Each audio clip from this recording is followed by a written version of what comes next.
All right. Hello, hello, and welcome into the Division 2 Season 7 finale at the Miami Grand Prix at the Miami International Autodrome. I am alongside my co-commentator, Jedi Gamer. How are you doing, my good sir?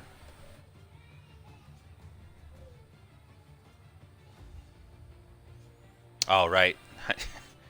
I just asked nobody. Forgot he's going to be getting himself a drink as he's expecting some fireworks in tonight's race. And well, that's why I already have myself prepared.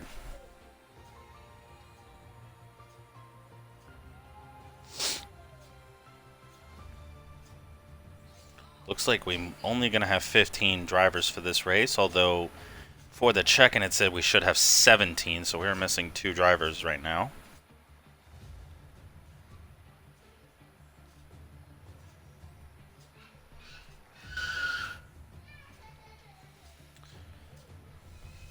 We have got ourselves quite a championship battle between the Williams of Stygian, the Flying Dutchman, and the AlphaTauri of Grunty 36, as he and Stygian are 18 points apart. They will be fighting for the championship tonight. Grunty has to outscore Stygian by 18 or more to win the title.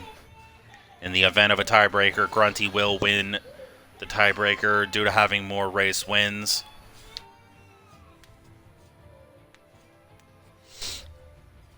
But if Stygian finishes any higher than P6, Stygian will secure himself the championship.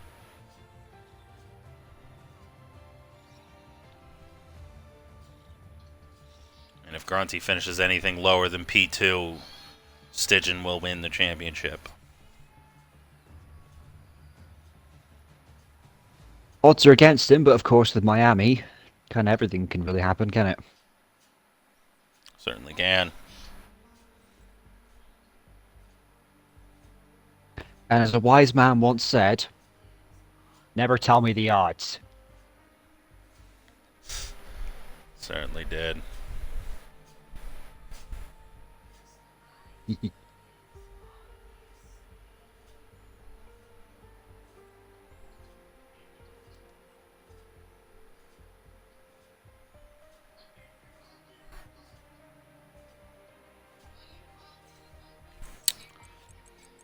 And while we await the lobby to open up, what are your predictions for this race? Carnage, frankly. This is a terrible racetrack. Some of the corners you just cannot have 2 cars, despite people trying their best. There's going to be crashes. Simple as that. Hopefully we get good, clean racing along the way. But, yeah, we'll really... Yeah. I do expect at least 2 safety cars. Well, If the what I guys can saw prove me wrong yesterday- and be a lot cleaner, then by all means, I'll sit corrected. certainly will. As for your overtaking comment, I can tell you as a co-com from last night, overtaking in this track varies. Depends on your pace, your comfortability with the track, your setup, everything. I mean, we had guys go side by side through the chicane at the end of Sector 2. Trust me, this track has no shortage of overtaking opportunities. It's all about Pretty confidence. gutsy to put our move into the little chicane before the back straight. Certainly. Apologies to anyone that can hear my children screaming on the top of their lungs as if they're being chopped up into bits. But that's just what life is like when you have a 3-year-old.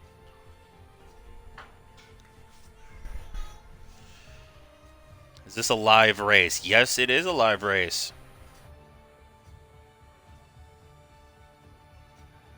Any ideas? Well, yes. I would say join RSF1 if you want to be in a much better league than you used to be in.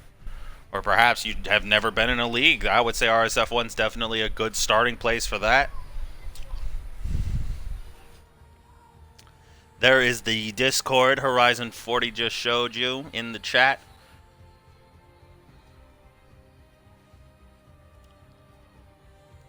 Do I belong to an EA team? No, I despise EA with every fiber of my being. I would say EA is essentially the Dan Snyder of video game companies. And for those of you who are not NFL fans, which I assume is most of the people watching this, imagine the worst owner in the Premier League.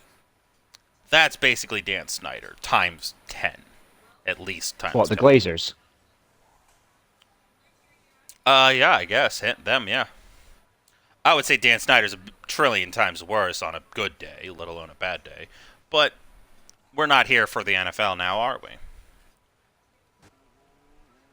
We are here to decide the championship finale for RSF1 Div 2.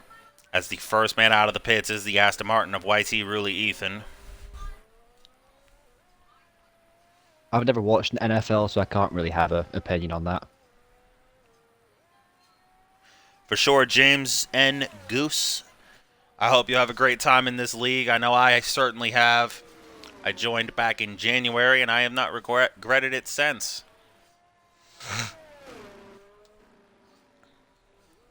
I believe Especially I if you're a joined at the driver end like of me. 2019 under a different name to what I run now.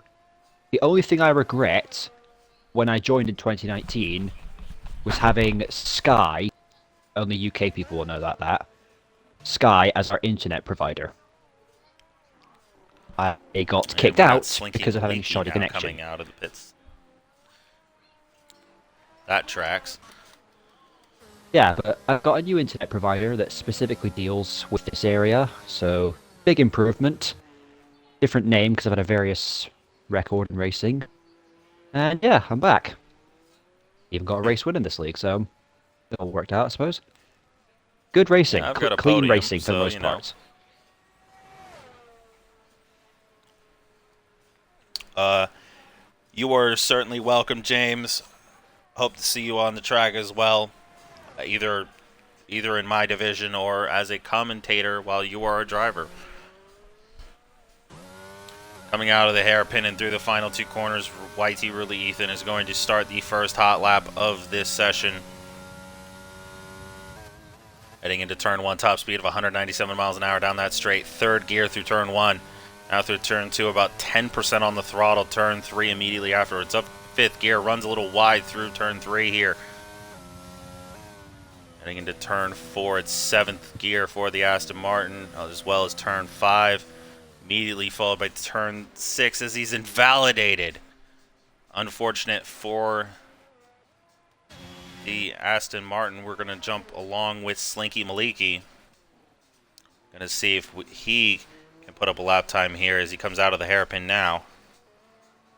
I just want to say thank you to Slinky Maliki at this point, because I know he's going to watch this back. Just want to say thank you for the kind words on both of our commentary this season. Really appreciate it, buddy. Yeah, much appreciated, Slinky. You were an absolute legend for the constant positive feedback throughout this whole season. As he's heading into turn 4 now, shifts down to 6th gear for it. Turn 5 immediately following. Turn 6 hits the brakes down to 3rd gear now through turn 7, immediately followed by turn 8. And he's now down the backstretch, 31.499 through the first sector for the Red Bull. Opens the DRS now.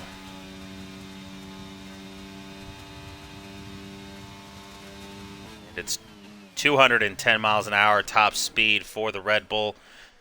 Now heading into turn 11, now through turn 12, 3rd gear through here.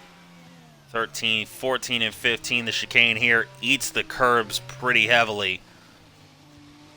He does a good job keeping the car control on the exit now of turn 16. It's a 104.5 through the first 2 sectors for the Red Bull. Opens the DRS.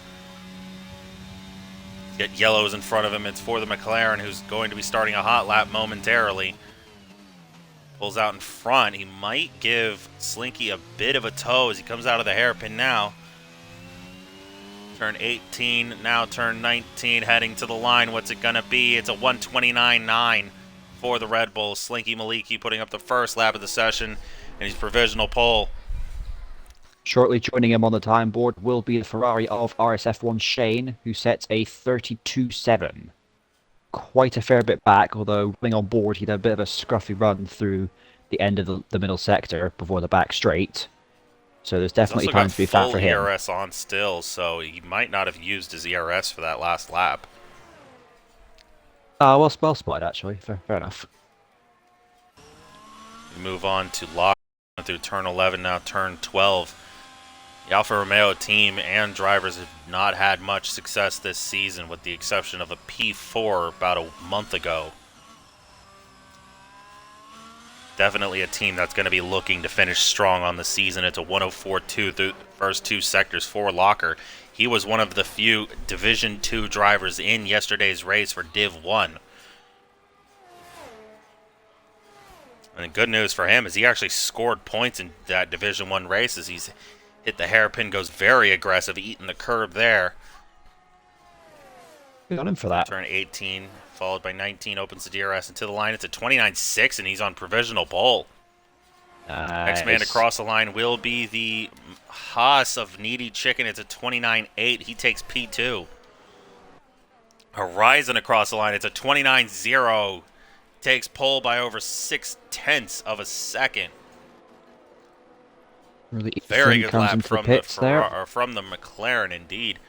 Shane now coming across the line. Looks like he's used a little bit of ERS for this lap, and this might be the lap he uses as he puts up a 32.3, only about 0.4 of an improvement on that last lap. Well, he's going to have I think very Shane warm might tires just be here. looking to put up... Well, I believe his strategy here might just be put laps on the track. Just log laps until you can log no more, frankly. I mean, very wide through turn 7 here. It keeps it valid now out of turn 8. It's a 31.4 through the first sector. He's over a second on in the improvement. The rate he's going, he could put up a 29.3 if he continues. I just want to say, I don't know if it's worth noting, he actually went past the line there, although it wasn't actually invalidated. Well, turn 7 is a bit... Sometimes I know that it's a bit touchy. The limits doesn't always work. Sometimes it gives it, sometimes it doesn't. Oh, Shane not getting a very good run through the chicane. Went very aggressive into the entry and was dreadfully slow on exit. He's improved by 1.2 seconds through the first two sectors. A 105.4, I think, is what... Didn't get enough time to look at it, though. His problem tonight. Not having a very good run through there. Through the backstretch, top speed of 208 miles an hour. He might be running a bit of a higher downforce setup than some. The average top speed down that backstretch last night's race was about 209 miles an hour. Crosses the line, it's a 30.8 for the Ferrari of Shane. Locker putting up another lap, and it seems like he's going to do another hot lap here, so he may be thinking about just doing more laps just like Shane is. Mega Centurion has rejoined the session, and I've only just remembered this. Quirky's got a qualifying ban for this race, so with that, everyone in this session should be able to make it through to Q2 as long as they put up a valid lap. Horizon retires in the pits. He is more than satisfied with the time he's got. Understandably so. We're going to go on to the Dutchman in the McLaren of Willem Verschoor. He comes through turn 13, 14, 15 now. Smooth. Nice. Very smooth through the sector. Very smooth. It's a 103.5 through the first two sectors for the McLaren driver. Willem has definitely shown quite a bit of pace throughout this season. Apologies. I'll let you say what you need to say. That's how you take the middle sector, folks. Certainly is. Going through turn 17, the tight hairpin, third gear through there. Now through the final two corners, opens up the DRS into the line. It's a 28.8. Very good lap. It's Stygian right behind him. I didn't even see that he was on a lap. The Flying Dutchman himself puts up a 28.8, beating out one of his own friends by just 22 thousandths of a second. I just saw Mr. Oddbod has joined the session. That might be a bit of a statement with there from that. Stygian. Certainly is. Grunty, though, has yet to leave the pits. So the question there is, does he come out at the last second to put up a lap or not? His teammate Cornish coming out of the final corner, and he'll be starting his hot lap now. He's on the medium tires. Mega Centurion having quite a bit of internet issues right now. He has not been able to do anything. He hasn't been able to leave the pits or anything yet. Ride along with Cornish. He's about 75% on the throttle through turns 2 and 3. I believe Centurion was briefly on the track at one point. 6th for turn 5, turn 6. A half throttle, turn 7, almost runs too wide. Keeps it valid though, and he's good. It's a 30.75 through the first 2 sectors. Opens the DRS for this backstretch. What can the AlphaTauri do as a top speed down this backstretch? We've got YT Ruli Ethan crossing the line, puts up a 30.5. We move back to Cornish. Looks like we missed out on his top speed there. That's a bit unfortunate. Try to stick along with him for this final sector of the track. He runs very good through this chicane. Eating the curbs a good bit, but keeping it smooth, and it's a 103.4 through the first 2 sectors. Opens the DRS down the backstretch now. For the AlphaTauri, it's a top speed of 209 miles an hour. Very tight on the entry to the final few corners. Opens the DRS into the line. It's going to be a 128.8 on the mediums for Cornish. Wow, that is absolutely nuts. Okay, that Top might be a 4 statement separated instead. by 0.03 of a second.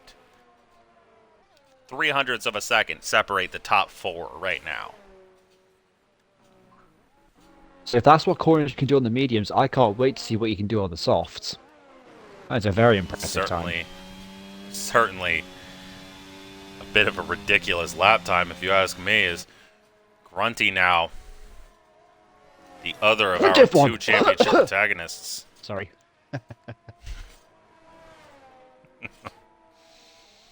I heard you, Sly.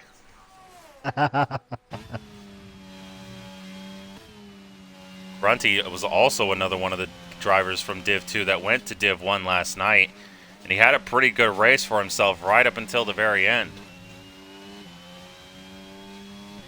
The 30.5, beating his teammate by over almost 0.2 in the first sector alone. Grunty with a top speed of what looks to be 209 miles an hour down the one of 3 DRS straights. Willem for sure retiring in the pits. Got a very slow Ferrari. It looks to be Shane eating the curbs pretty heavy here for Grunty. He's going about as aggressive as possibly can. It's a 103.0 through the first 2 sectors now. Grunty doesn't look to be taking any prisoners for this qualifying lap as he opens the DRS. Top speed down the backstretch is 210 miles an hour. He hits it just momentarily. Right in the inside curb there for turn 17. Now we're on to turn 18, followed immediately by 19. Opens the DRS and to the line. It's a 128.2. Wow. Wow. He's over 0.6 of a second faster than Stygian on that lap. Jangus Logan, speaking of Stygian, Jangus Logan, his teammate, puts up a 137.6, but he's going to have to put up better than that if he wants to be safe to make it into Q2. Well, potentially not. Mega Centurion was having connection issues staying in the lobby, and according to Discord, Mr. Oddbod, reserving for Aston Martin, he's apparently having screen freeze. I don't know if he's actually... Oh! Mega Centurion crosses the line, and he puts up a 28.8 flat. Fair enough. Beating out Stygian on mediums. That is absolutely nuts. I'm in absolute complete shock He has done that on mediums. I mean, Cornish doing that on mediums was pretty impressive, but Mega Centurion has put up a time over 6.5 hundredths of a second, 65 thousandths of a second, faster than Cornish on the same set of mediums. And Can I just Shane give a quick finally shout in the out to pits. Mr. Oddbot running a Sebastian Vettel tribute helmet? Thank you, sir. Yes, thank Donka Oddbod and Donka Seb. Sehr gut. Mr. Oddbod coming down the back straight now. Passing by the AlphaTauri of Grunty. It's a top speed of 206 miles an hour for Oddbod. So he's definitely running a bit of a higher downforce setup. I don't know if it's the wings, the ride height, or what. It comes through the final two corners now, opens the DRS, and it's a 28.7. P2 for the Aston Martin.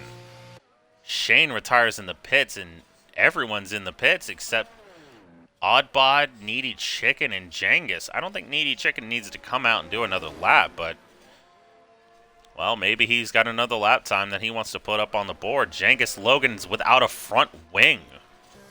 Oh. He's got a 35.5 as his best lap right now. He doesn't have enough time to put up a second lap. He's going to have to just hope that his lap here is better than a 30.5. Well, without I a don't think front it's wing, going to be. He's not going full speed down the backstretch. He's only 167 miles an hour, and he's about 60% on the throttle. with pretty much zero front wing, zero front downforce even, I rather doubt that he's going to get anywhere, sadly. He's certainly not going to. I can't see him doing that. He's already at a 108, and he hasn't finished the second sector. Hi.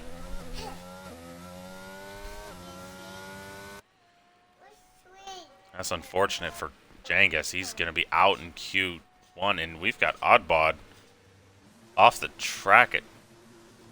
I'm not sure what he's doing, but he's going to have to avoid getting in Needy Chicken's way. Although, no, never mind. Needy Chicken's invalidated, so I guess it doesn't really matter now. And he's... What are these two doing? What are they doing? Oh, and Oddbod gets a 5-place grid penalty. What are you doing? I didn't actually realize Chicken was so close. Has he gone into the back of Oddbod, or...? He did. He slowed down to avoid Oddbod, but ran into the back of him. And that caused Oddbod to get a 5-place grid penalty, so all that pace he's showed now is going to be a bit deterred by the 5-place grid penalty.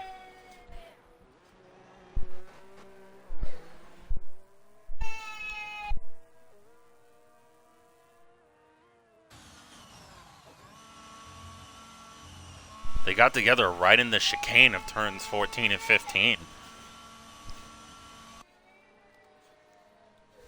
They both come into the pits now, and that will do it for Q1. Your drivers missing out in Q2 being Jengus Logan in the Williams and the Mercedes of Corky Turtle.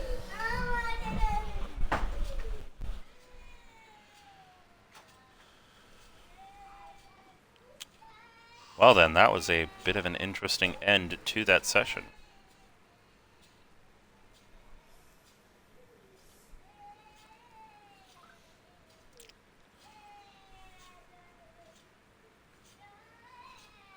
As we await Mr. Oddbod to retire from the session,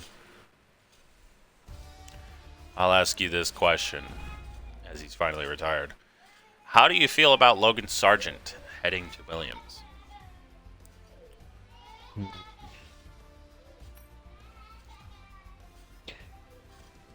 I've got nothing against the guy, but personally, I do think his nationality has helped him there. Of course, with the rather large growth of Formula One in the United States over recent years. Of course, they're getting more races. They're at least trying to get a second team with Andretti Autosport. The only thing they've really been lacking... That happens. Oh yeah, absolutely. And apparently they have everything ready, they just need the approval that they're not getting it. And the one thing they've been lacking since, I believe, 2006 or 7, at the last I remember, They haven't had a driver to support. The last one being, if I remember No. correctly, Scott Speed. Scott Speed did leave in 2007 to make way for Sebastian Vettel. Hmm. Well, to Yeah, be fun fact. not to be rude But to the him, but last American all before kind of Logan worked out in Sargent. that regards. Yeah. The last American in Formula One was with Manor in 2015, and the name was Alexander Rossi. I should know that. Yeah, well, as an American Formula One fan since 2004, it's kind of my job to know who the Yeah. American drivers in Formula One are, or were. Well, he currently Last guy kind to of drive for finish on the... McLaren IndyCar team. They're my favorite IndyCar team, as you might understand, being the British. Sorry, but Yeah, I mean... yeah, I should know about that.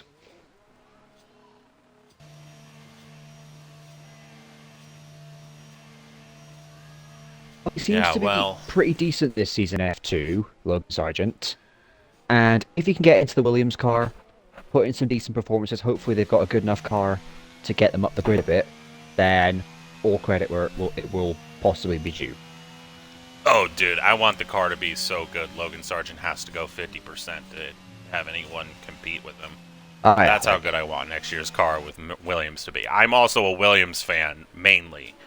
I support Williams #1 as my team. #2 is Alfa Romeo, and this is because when they were BMW Sauber and they had Kubica and Heidfeld. I don't know why, I just liked those two a lot. I was like, dude, I really hope these two win a race.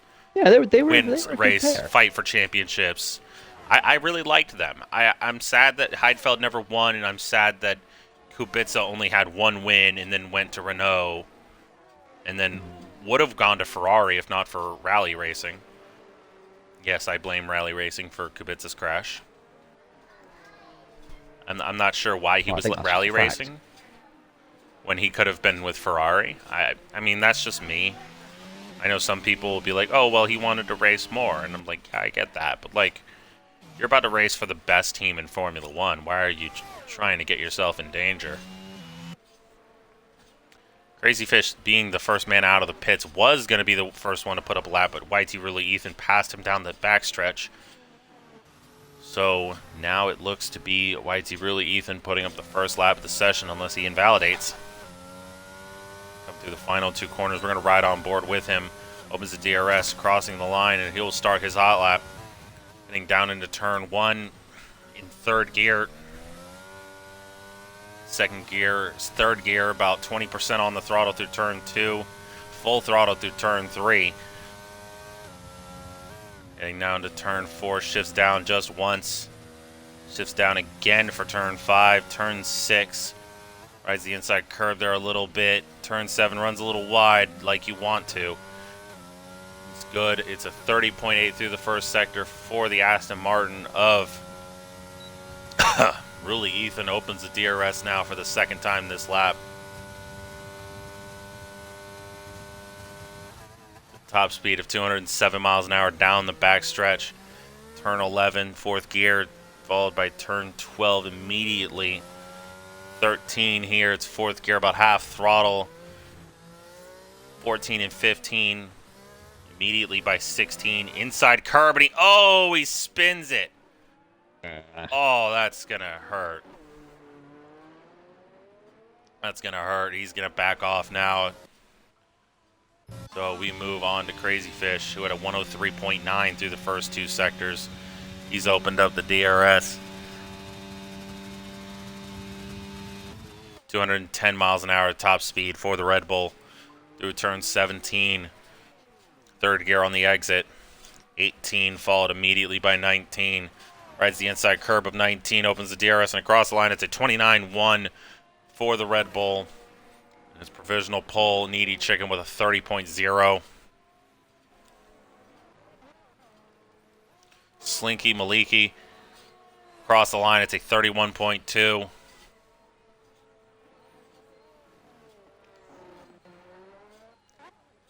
Next man across the line will be Jay Slee. He'll be starting his hot lap, so we move on to the Williams of Stygian. Top speed 207 miles an hour.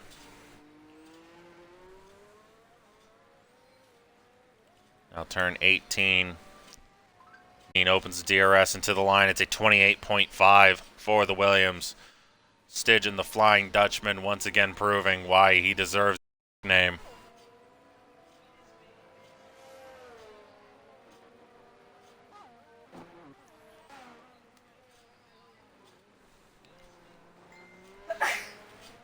Bless you. Ooh, Shane looks a bit Ferrari of a tail snap on the yeah, exit for penultimate corner. Still good enough for a 29.2. Not a bad lap from the Ferrari at all.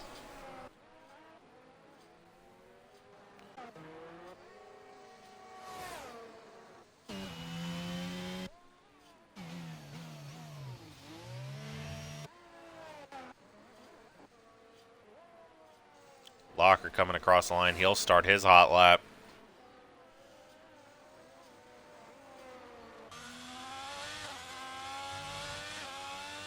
Riding on board with Locker coming through turn 3. He's about 60% on the throttle through turn 3 and then pedal to the metal. 7th, now 6th gear through turns 4 and 5. Down to 5th gear now. Turn 6, turn 7. He runs almost wide.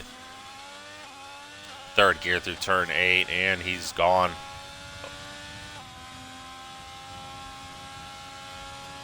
Opens the DRS now. Top speed for the Alfa Romeo is looking to be 215 miles an hour. This guy is running about the lowest downforce setup I've seen so far. 2nd gear through turn 12, 13 now immediately by 14 and 15. Eats the inside curb of 14 and does not invalidate somehow. Out of turn 16 now, it's a 103.5 through the first 2 sectors for the Alfa Romeo. Opens the DRS and he's going to absolutely fly down this straight. 216 miles an hour for the Alfa Romeo. Coming now through turns 18 and 19. Opens the DRS into the line. It's a 28.7. So yesterday's practice definitely paying off for Locker. So he looks like a man reborn here tonight.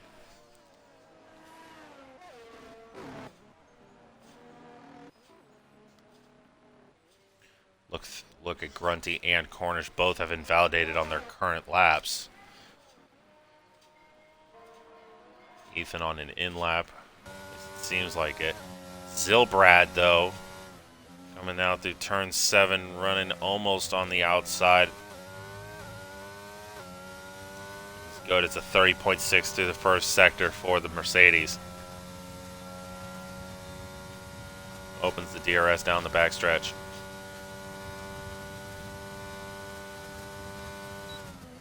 It's 203 miles an hour as top speed for Zilbrad. Very, very different. Drastically different for Zilbrad compared to him and Locker. It's very wide on the exit of turn 13. Eating the curbs of the chicane. Doesn't invalidate the lap, though. It's a 103.3 through the first 2 sectors for the Mercedes. He now opens the DRS. Top speed down the backstretch at 204 miles an hour.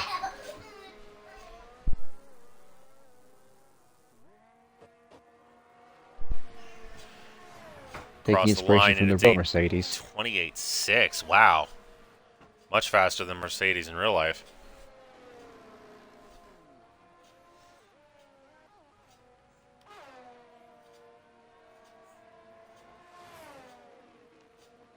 Crazy Fish starting another hot lap now.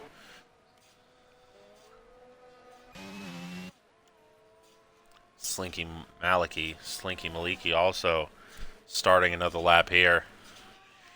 Shane about to start a hot lap here.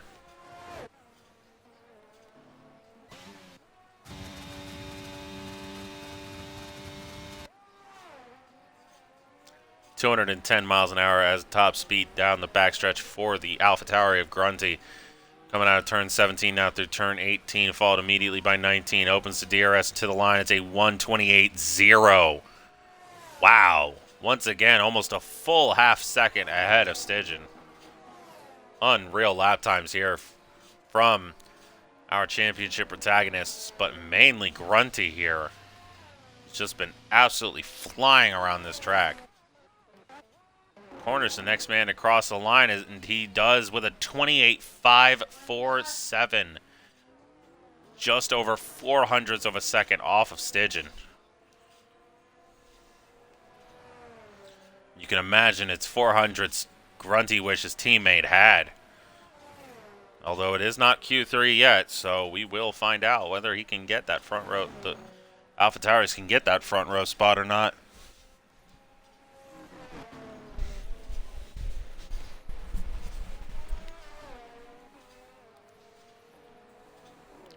Crazy Fish across the line put up a 28.5, putting him P4. Slinky Maliki has invalidated his last lap, and it would have been a 29.6, which has been good enough for P8. I don't think he's going to be able to put up another lap here. He's invalidated this one, too. Unfortunate for the Red Bull. RSF1 Horizon in the McLaren, just coming through the penultimate corner now. Oh, bit of a slide. Massive snap of oversteer.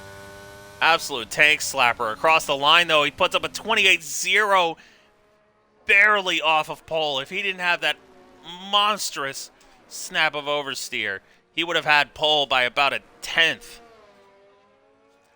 Absolute. I can't imagine how much Horizon's kicking himself right now.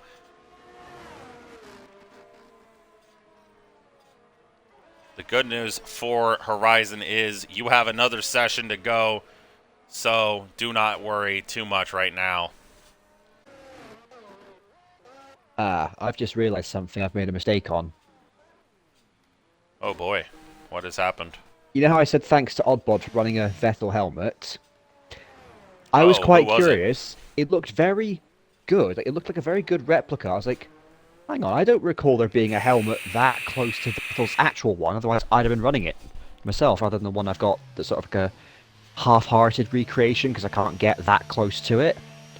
He now appears to have a lime green helmet. It's just occurred to me, he joined mid-session and will most likely got into Seb's car with the Seb character model before it refreshed itself and gave it the actual one it should have.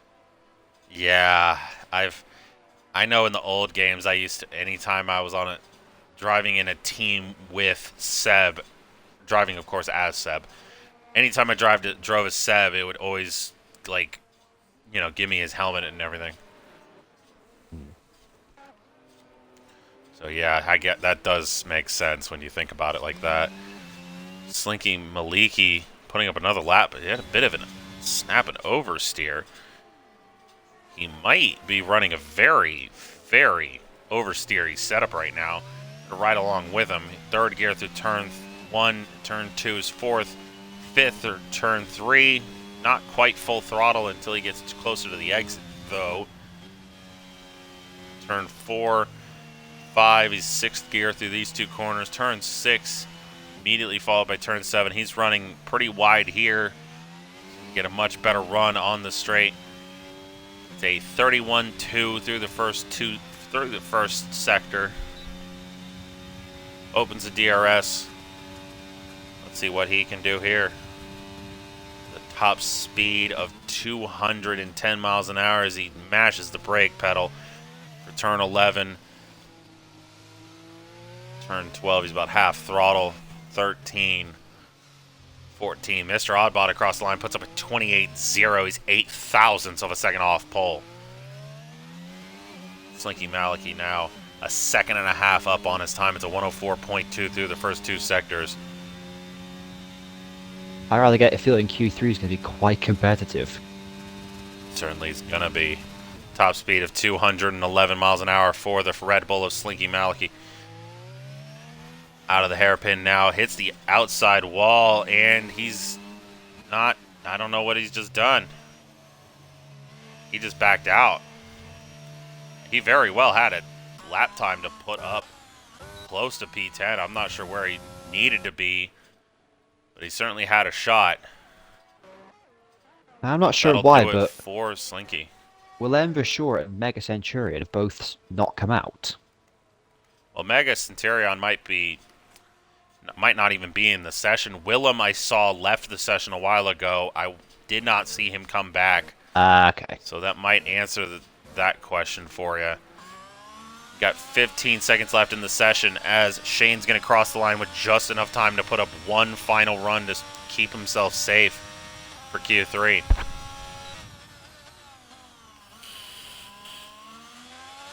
All the way down to second gear for Turd Wood for the Ferrari. Oh, gets very unsettled on the inside curb, and he's hit the wall. He's lost control, and he's hit the wall. And that's going to be the session over for Shane. He's going to have to hope Needy Chicken does not beat his time. Needy Chicken needs over a second, though, to take P10. He runs extremely wide in turn 7. I don't know how that's not going to be invalidated, and it is. So Shane makes it through just by that. Oh, wow. I don't know what he was doing. Stitching across the line, puts up a 27.8. It's pole position for the Williams, although I'm not sure why he put that time up. He was more than safe. Cornish across the line beats his teammate just by 0.04 of a second. It's P2 for the AlphaTauri driver. Locker across the line improves only slightly. Stays P9. Zilbrad across the line gets P6 with a 28.3. And the only other two drivers we need to wait on now are the Ferrari of Shane and the Haas of Needy Chicken.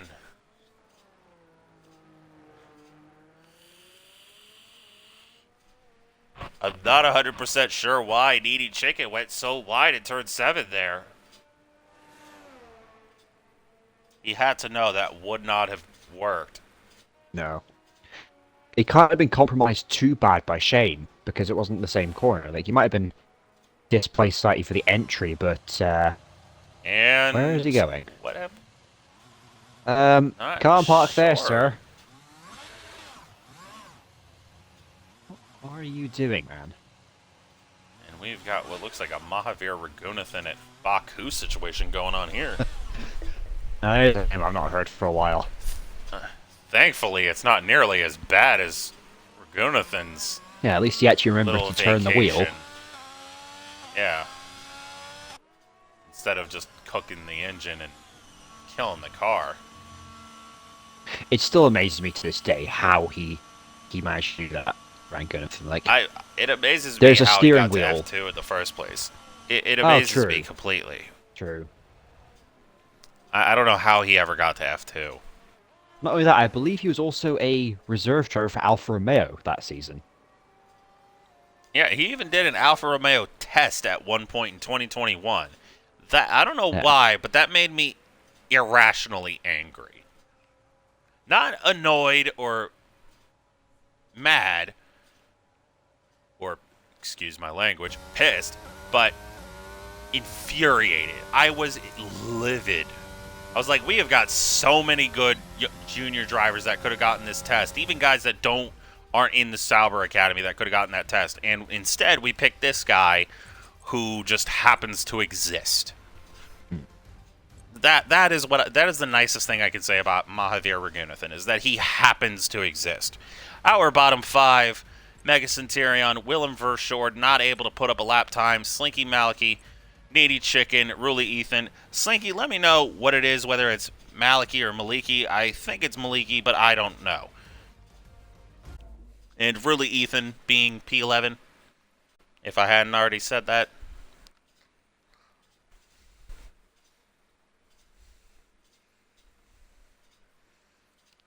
I still don't know what that Alfa Romeo test, because I'm pretty bits was faster than him. I mean, money. Let's be honest. It was money. Yeah, and yeah, honestly, I would rather have Kubica, who's only got one working arm. No disrespect. I love Kubica. But, yeah, you know. Honestly, Robert Kubica has got to be just one of the unluckiest guys in Formula 1. He's got a contract ready for Ferrari. A lot more guaranteed, potentially even a championship fight. Then he decides to go rally driving. And yeah, what could have been? What could have been? Yeah, he's one of my favorite non-Williams drivers to ever have raced in Formula One.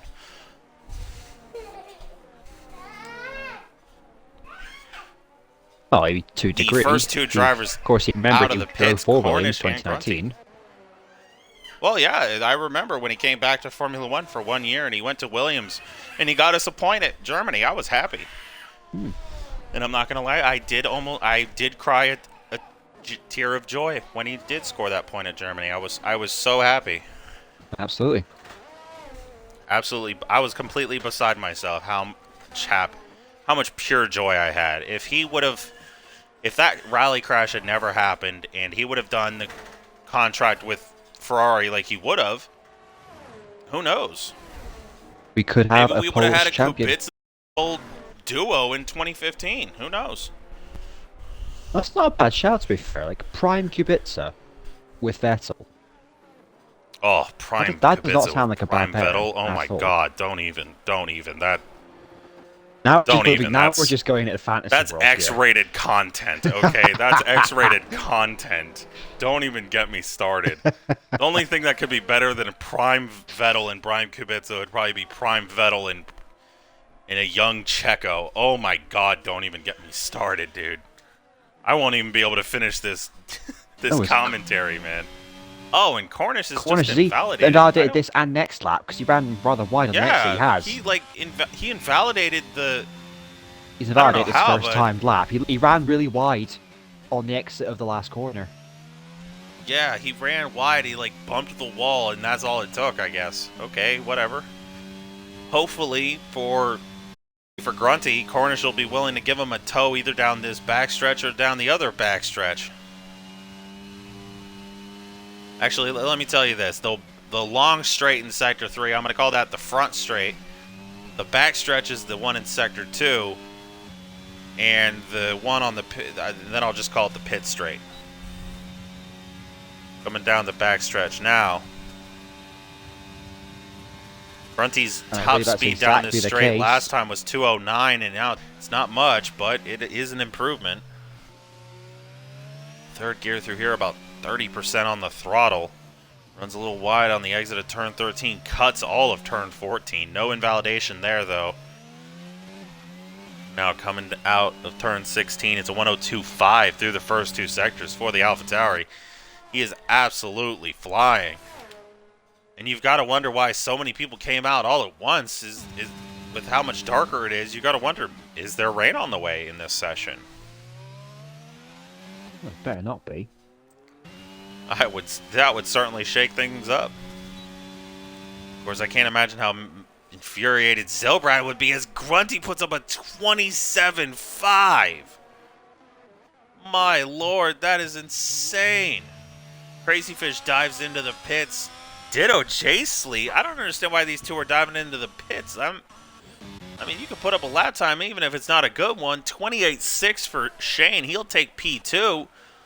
Following them is Stitch, and he comes across the line now, and it's a 27.7. People are saying Grunty to Div 1, but maybe Stidgen's making a case for himself as well.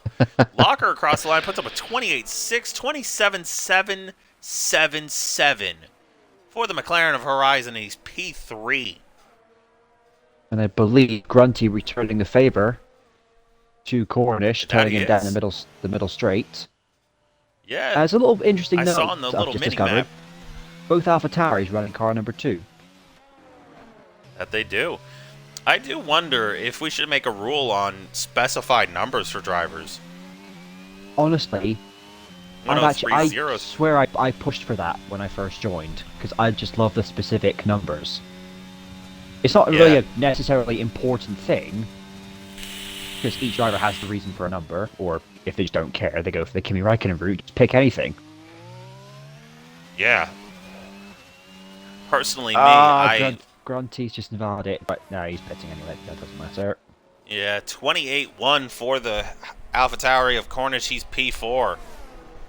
28.1, and you would think that's a pretty good lap time, until you see who's on pole.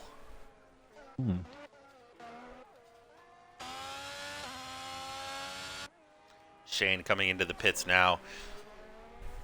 And Locker might be putting up another lap time here, and it's starting to rain. It is starting to rain here, so the rain is coming. Oh boy, Oh, Crazy no. Fish, Jacely, and Mr. Oddbot are in absolute shambles.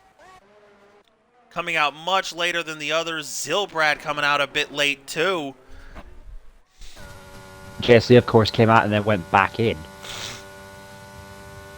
For some Oh reason. yeah, that's right. And I think actually Crazy Fish and Oddbot did that too. They all came out and then went right back in.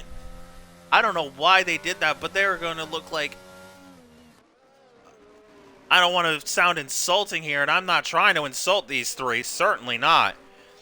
But these three are going to feel like imbeciles for that strategy call on their part. Just not sure what they were thinking, and we've got an AlphaTauri on the middle of the track. It's Cornish in the middle of the track in front of Zilbrad. Zilbrad having to take evasive action to avoid the AlphaTauri.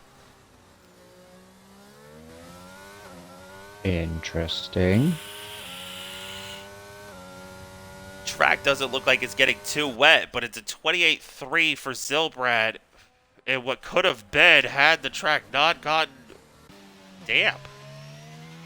Crazy Fish coming to the end of Sector 1. It's a 30.6, not slow. We've got another AlphaTauri in the way of Crazy Fish, although this time it looks like he's trying to give him the tow. And that should help out the Red Bull, if not a lot, at least a little. Bit of a Honda buddying going on there. Grunty and Stygian are going to be starting alongside each other for this race, barring any insane incidents here.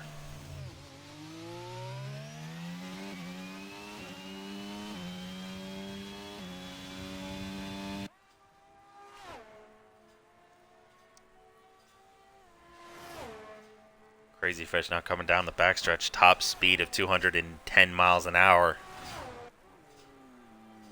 Oh, back end snaps. Well held. Oh, yeah. Fair. He did a great job recovering there, but it's going to be a 29-2 for Crazy Fish, and that's just not the lap time he wanted. Jay Slee right behind him puts up a 29-0. That absolute tank slapper might have been the difference between Crazy Fish getting P8 and P9. And across the line, Mr. Oddbot puts up a 28-3. Despite dampening conditions, puts up a 28-3 and goes P5. Nice. Absolutely, a very good lap from the Aston Martin. Horizon coming out onto the track. I don't know if he's going to be able to improve here. He's getting out of the way of Oddbot, although Oddbot's already done his lap. I don't think he can do another one. No, he can't. He doesn't have enough fuel.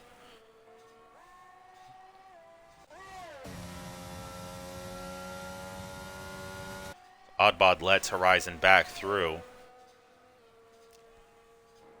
I think the rain is now actually starting to cause a problem. Crazy Fish having absolutely Tokyo drifting through the tight chicane. I'm starting to see water droplets on Horizon's car. Don't see any on the track yet, so track is still getting damp. It's not too damp yet. You can still put up a time. It's not going to be very good. Nah, I think Crazy it might be Fish that. back to I don't know him. if Crazy He's Fish going there. into the pits. I don't know if he Jay just Slee clipped his also tires coming or into if the it is pits. the track wet, but yeah, you might have seen he had a huge snap.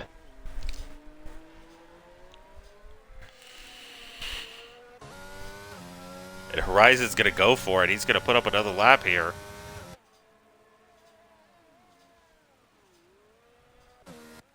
And Zilbrad's on an outlap. I am not sure about this strategy call. I mean, I guess he's just trying to get a feel for the track, but the track's starting to get wet. You don't really want to be getting a track feel in this condition. Rising through turn 6 now, following by turn 7, going very wide in turn 7. Immediately by turn 8. Ooh!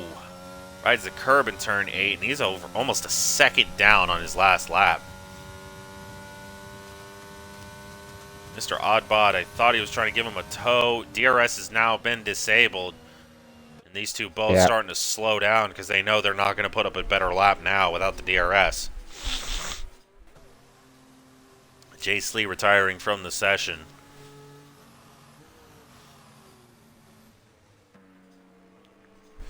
So if you had a specific car number, well, Oh. what would it be? We got some Oh, and donuts going on Zilbrad's here. spinning. Yeah. Guys, I mean, I know it's a season I mean, finale, but pack it in.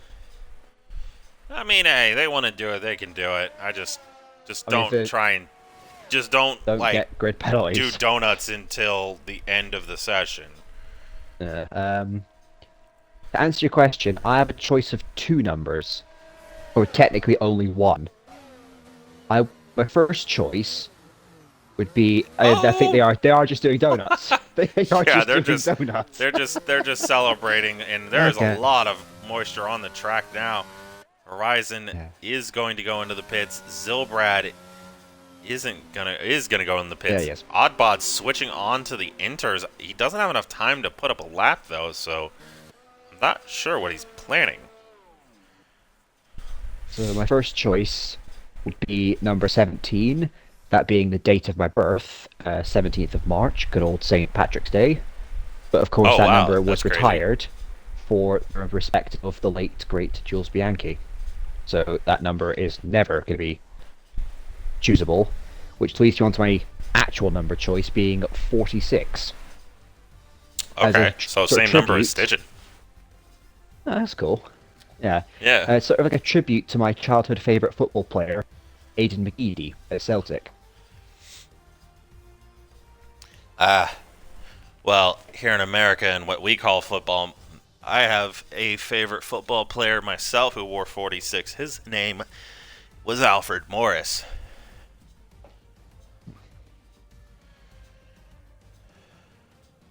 But if I Yeah, had to pick a McGee had a bit of number, a.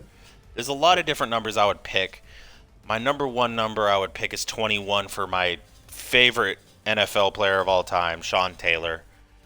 And if not 21, 64, because that was the number I wore when I played high school American football. And I was defensive tackle, so I was a big guy in the middle. Of course, I didn't weigh a lot. I was only 180 pounds in high school, so. Hmm. And I know for a lot of you guys in Britain, England, and Wales and stuff, y'all probably don't weigh as much as Americans. We're big guys. Y'all are not nearly as big. Even fat guys in Britain aren't that big compared to us. But I didn't weigh a lot. I was only 180 pounds. I had friends who were like 150, 160, and I don't know. I guess I just didn't have a lot of muscle. I was like, even as much as I worked out and as much as I ate, I just couldn't gain weight. But I played D tackle because, well, I loved it, frankly. I actually have that issue myself. Like, I can eat, but I don't put on any weight because I just burn that many calories in a day. Oh, nowadays I weigh a lot more. I wish I weighed this much in high school. I I'd have been actually had to even go to better at D tackle. I was so skinny I couldn't really do much. actually, I actually go to the doctors a couple of times because I actually found I was burning more calories than I was actually intaking, so I was just running off reserve energy the whole time. And I was having rather faint periods where I just kind of almost collapsed. I was like, yeah, I'm kind of well because of my job is I'm walking pretty much non-stop every day, so I'm very active. So I just wasn't taking enough. So I am a bit of a twig almost.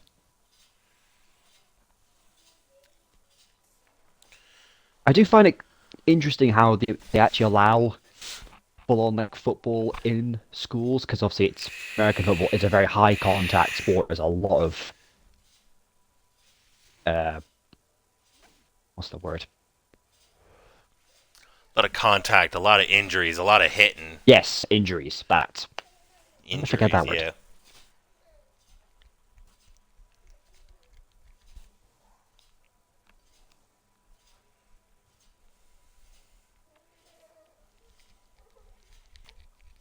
I tried for my school football team. Of course, you'd call it soccer. Uh, I got tricked. It's just an interesting story to pass the time. I was told the school tryouts were on a certain day. I went in. Oh no, this is just a muckabout. We're just here to just kick a ball about for a bit. So I went home. Uh, I came into school the next day. They'd put the team sheets out. The manager had decided to show up the hour after he said that he would. So yeah, I was kind of pissed off about that. I didn't even get to be I know when I was a selectable for the freshman in team. high school, they had joked and said that practice started at 5 a.m. So I got there at 4:45 or so, and I I was think there for the someone's just next read up 2 early. hours. Yep, I think somebody did. But I was there for the next That two does not feel like hours 5 full waiting. minutes. Yeah. Oh, 2 hours. Stuff that. Oh, it was fine. I just did drills and stuff that I normally do, and I did it on my own. Fair enough. Coaches on my team actually took a pretty good light to that when they found out that's what I was doing the whole 2 hours before they got there. Head coach's dad came in and he's like, "How long have you been here?" He saw how much I was sweating and he was like, I was like, since about 5 or so. Which he got there about half an hour after I did, but he was like, "Why are you here so early?"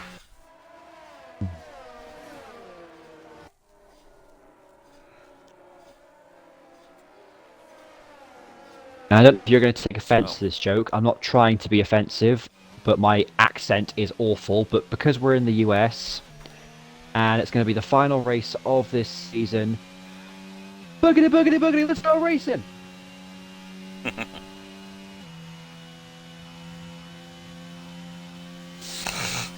And I'm aware that's an awful American accent. Love but the whatever. love the homage to Daryl Waltrip. Yep.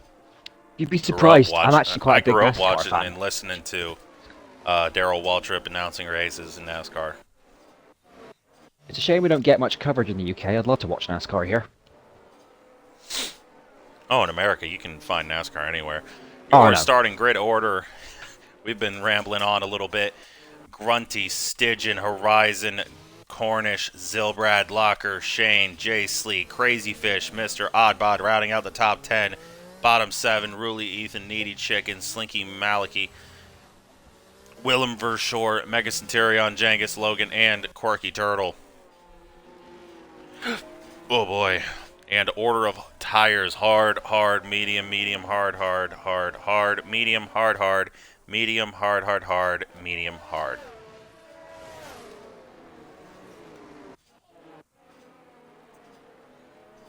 Coming out of the final corner now, final few corners now.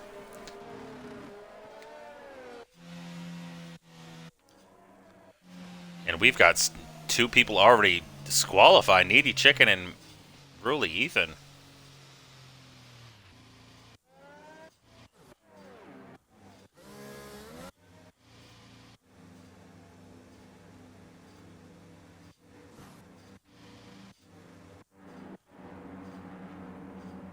Shane disqualified for a misalignment on the grid.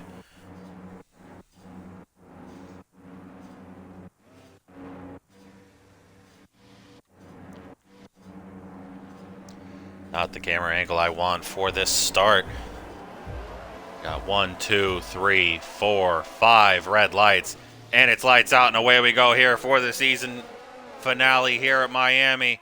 Stygian getting a fantastic start off the line, and Cornish on the inside. Oh, and it's contact. Contact between our leaders. There's a bit of carnage at the back. Cornish getting out of the way, backing off. And Locker getting the best starting position of the season, and he's already down to P17. An absolute travesty of a start from him. P7 to P6 to P17. We got Stygian in the lead. Grunty right behind him. Horizon, Cornish, looking like he's starting to try and come back to these guys in the front. And we got Oddbot going way outside to make the move around the outside of the Alpha Tower. He gets the job done. Grunty, meanwhile, right on the gearbox of Stygian.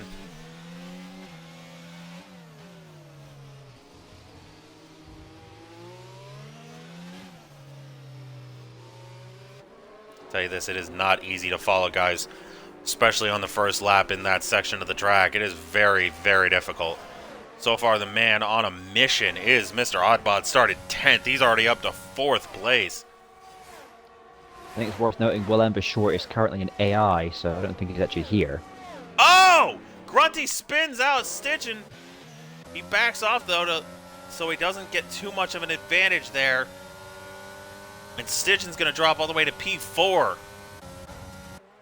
Horizon looking to get the move done, and he's on the inside of Grunty. Sending and he will it get on the the outside, move done. Stidgen. Didn't quite work out and there. Grunty. How does Grunty get that move done there? He's back in the lead. I think Horizon just bumped into the gearbox of... Horizon bumped into the back of gearbox. Oh, and he's out. He's out.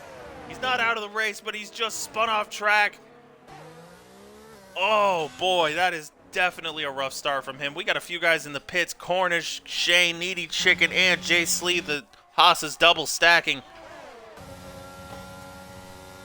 Meanwhile, the move for the lead, it's currently Mr. Oddbod now leading the race. He will make the move as Grunty backs off to give Stitchin the position.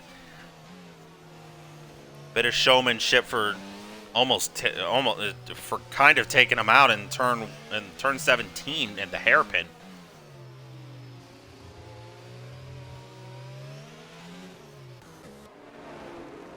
We got Mr. Oddbod now in the lead as he hits the wall in the exit of turn 16. And another man who's moved up quite an amount. Two guys, I should say, who's moved up quite an amount. Jengus Logan, who started 16th. And Quirky Turtle, who started 17th, up to 7th and 8th.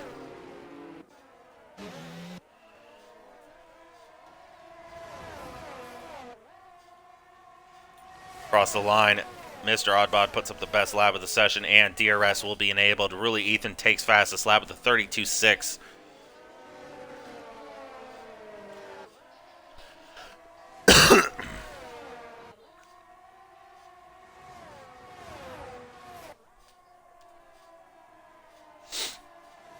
Looks like Mr. Oddbod's starting to pull away a little bit from Stidgen. Getting a very good angle here of the fake marina.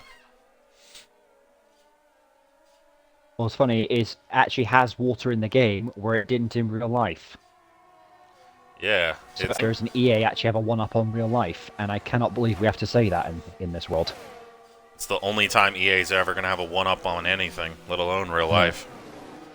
Really, Ethan tries to make a move on Zilbrad. He's just gone too deep into the corner, and the Mercedes remains in P5. And Jengus Logan's now right on the gearbox of that Aston Martin. He is not going to let him breathe for one moment.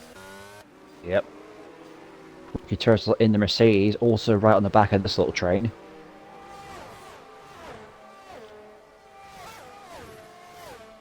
And we got a yellow. That is the Ferrari try and of stick with our RSF1 leaders. He's spun just coming out of turn 1. That's unfortunate. Sorry. Yeah. There we go. It's another fastest lap for the Aston Martin of Mr. Oddbod, and it actually goes to the Williams of Jengus Logan. With a 32.2. RSF1 Shane is actually a wingless car at the moment. He's very soon about to be lapped, and it's only on lap 4, so he's really not had the best of starts here. No, certainly not. Not the final race of the season that he was looking for. Cornish takes fastest lap now with a 31.8. It's 0.4 faster than what Jengus Logan had moments ago. Slinky and Horizon swapping positions. Horizon up to P10. Trying to make a comeback drive after momentarily fighting for the lead. And Locker has also been making a bit of a comeback. Ruli, Ethan, and Jengus. Jengus makes the move. Oh, a bit of contact. Ethan just barely touching the right rear tire of Jengus Logan. Ooh, and then Jengus Logan eats the curb of turn 14, nearly loses the rear end. He keeps it going. Jengus Logan has now gained 10 spots throughout this race. We move to the front where Stidgen, once again, going to look to make the move. Grunty is right behind these guys. He's going to have to brake a little earlier than them, though, so he doesn't hit them. And it's all clean through here. Cameras! Oh boy, yeah. Oh boy. This could get dicey. Heading into turn 1 now. We got a yellow. It's for Horizon. He's spun again. It's in turn 17. Oh! Stitching takes the lead back from Mr. Oddbot. Ooh, Oddbot looking like he might have a little bit too much oversteer in that car.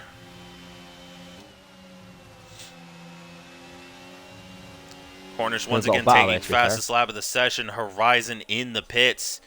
He's going on to another set of new medium tires. After 4 laps, he is already done with those tires. I don't think he'd have much left in them anyways. Tires are overheating pretty badly. If you've never been to Florida or Miami, I certainly have been to Florida. It is very, very hot here, even in the months of May and April. Oddbot going a bit deep into turn 11. Gave Grunty a look for a moment there. Turn 13 now, 14. It was hotter in Florida in October than it was in Scotland in the middle of summer that year that I went. I believe it was 2015. Yeah. I would be willing to argue that January in Miami is hotter than Scotland almost all year. Grunty, despite Oddbot having DRS, Grunty gets the move done on Oddbot. He's up to P2. Cornish, the first man with a penalty. I don't know how many times I've said that this season, but I can guarantee you it's almost every race. And Crazy Fish now looking to make the move on Mr. Oddbot. It looks like that initial pace he had is gone. Oh.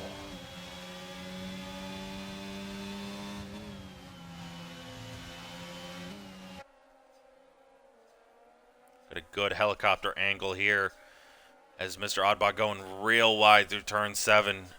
Doesn't look like Crazy Fish is going to be able to capitalize on that. Zilbrad is trying desperately to catch up to this train of cars up here at the front. As we got a fight for the lead, Grunty on the inside of the Williams of Stidgen. He's going to get the move done long before the breaking point. Meanwhile, Crazy Fish absolutely dives it on Oddbot. It's still side by side here through turn 12. This isn't the place you want to be side by side, I promise. Well. Someone's going to have to back out. They don't back out. Oddbot skips the chicane. It's a 5-second penalty for him. Wow, not the move you want to make here this early. I mean, I think got to give credit for both of them, but you do have to admit one of them has to back out. That you just cannot go. And Oddbot gets another 5-second penalty for gaining a position while cutting the corner. 10 seconds of penalties for Mr. Oddbot already. It's only lap 6, heading now to lap 7. That is not the call you wanted to make there. Got a lot of position changing here in the back due to Mega Centurion's AI, losing both P13 and 14 to Needy Chicken Willem for sure. Back at the front, Stidgen and Grunty still fighting for P1. Neither of these two are going to give the other an inch if they have something to say about it. But as of right now, Stidgen's going to win the championship. Grunty's got to hope Stidgen falls off a cliff here soon. Horizon across the line puts up the best lap of the session. It's a 31.575 for the McLaren. Could be a saving grace for him tonight.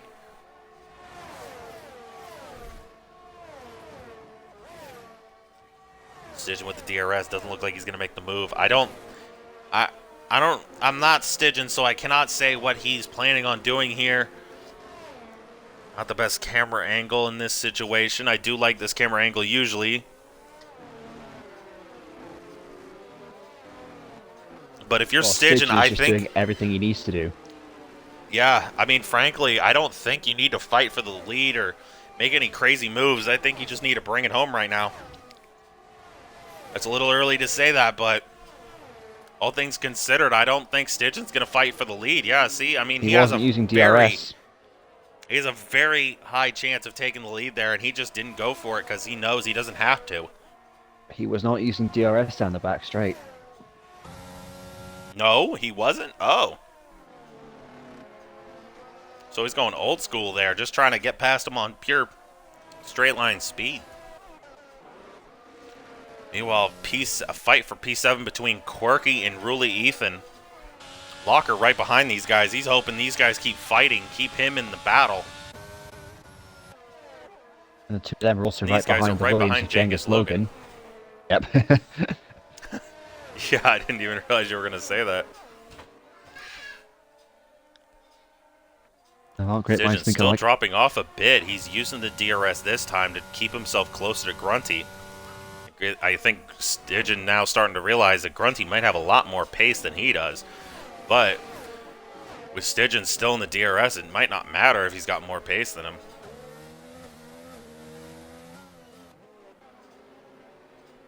Crazy Fish still just outside the DRS. He's got to push pretty hard through this section to get DRS here.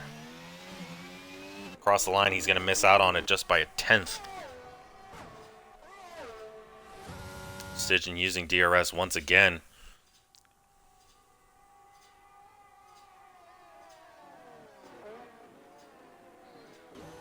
Mr. Oddbod doesn't look like he's going to get DRS here. Got a pretty big fight for P7 and 8.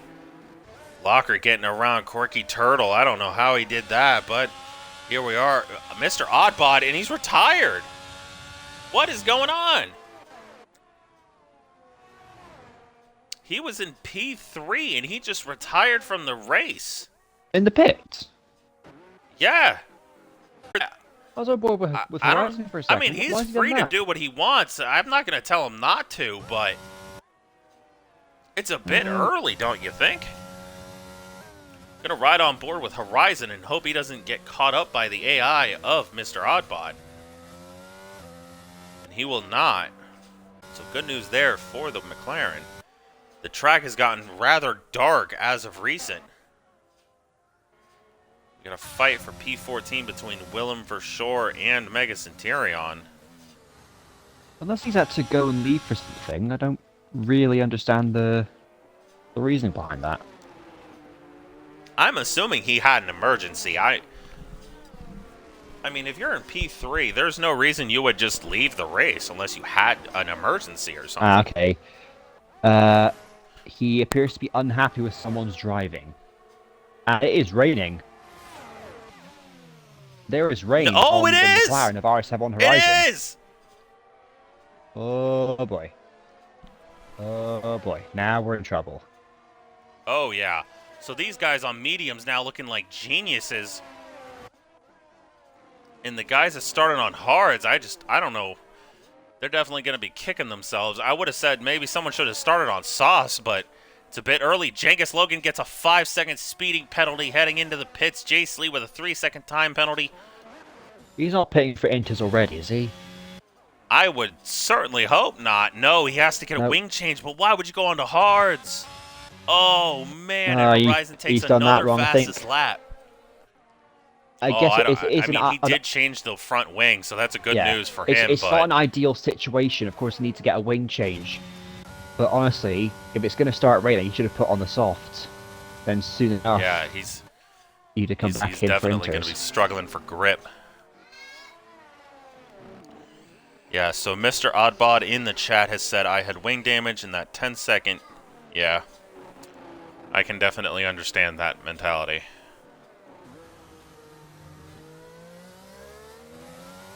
Well, if the person he's referring to was Crazy Fish, the one he was fighting with, realistically, I personally think that's a bit of a racing incident. They were both wheel-to-wheel, both unwilling to back out, so I don't think you can really blame one particular party. Yeah, but of course, that's I not don't my know job if that's... No, I'm not a steward for this division either, so I cannot say who is and who is at fault. I am the commentator first and foremost.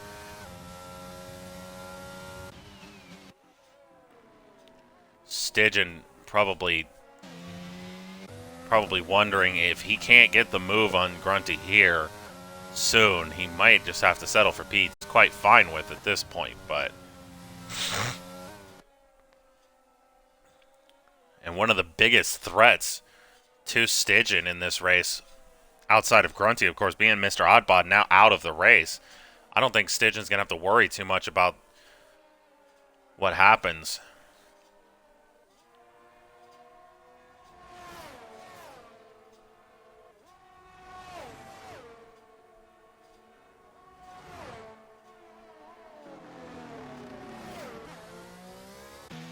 right on board with these two. There are raindrops starting to show up on the cars.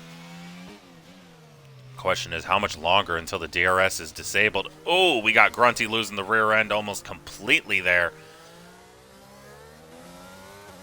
Stygian having a bit of oversteer himself out of turn 16. DRS is still activated, though. Still enabled as Stygian activates it.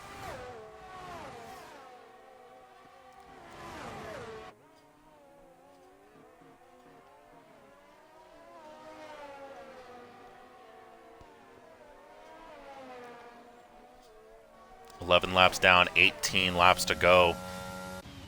Grunty, I don't know. He's got to hope for some miracle.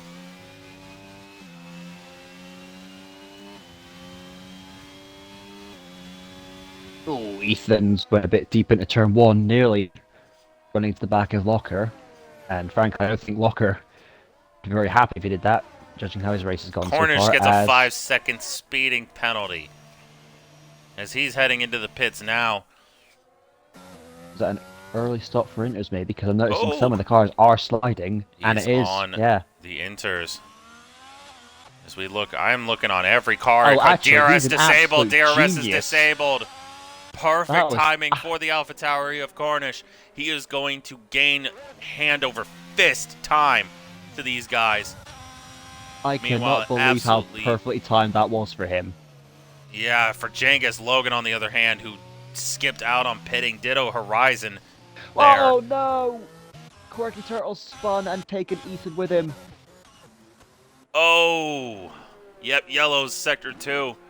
Yeah, I was Turn on 11, board with 12. Ethan for the whole of that. I think Quirky went down the And inside, Ethan's without a couldn't front get the car wing. stopped, and then while trying to keep it on the track, just lost it on the throttle, and Ethan was just a passenger, couldn't do anything. Ooh. That is just And proving Grunty's of going to the stay the out lack of another grip. lap. The absolute madman. I don't know what he's planning here, but there are raindrops on the track. He's not going to be able to do anything. Stygian may have just won the championship with that decision by Grunty. Zilbrad, Locker all in the pits. Locker having quietly the best day I've seen him have since his P4 finish at Silverstone. I believe it was Silverstone. Slinky Maliki in the pits. Horizon stays out too. I don't understand these moves. Corky gets a 5-second speeding penalty. Well, the DRS disabled has been put out, so it is officially wet conditions. So that's the point when you decide, yep, come in, Or at least get the greens enters. on. And for some reason, Cornish is pitting again. Oh, Needy Chicken almost loses it in turn 17. If we look at the gap between Stygian and Grunty, Stygian is 18.9 seconds behind. Doesn't look like he's gaining, though. At least not enough. He's actually losing time.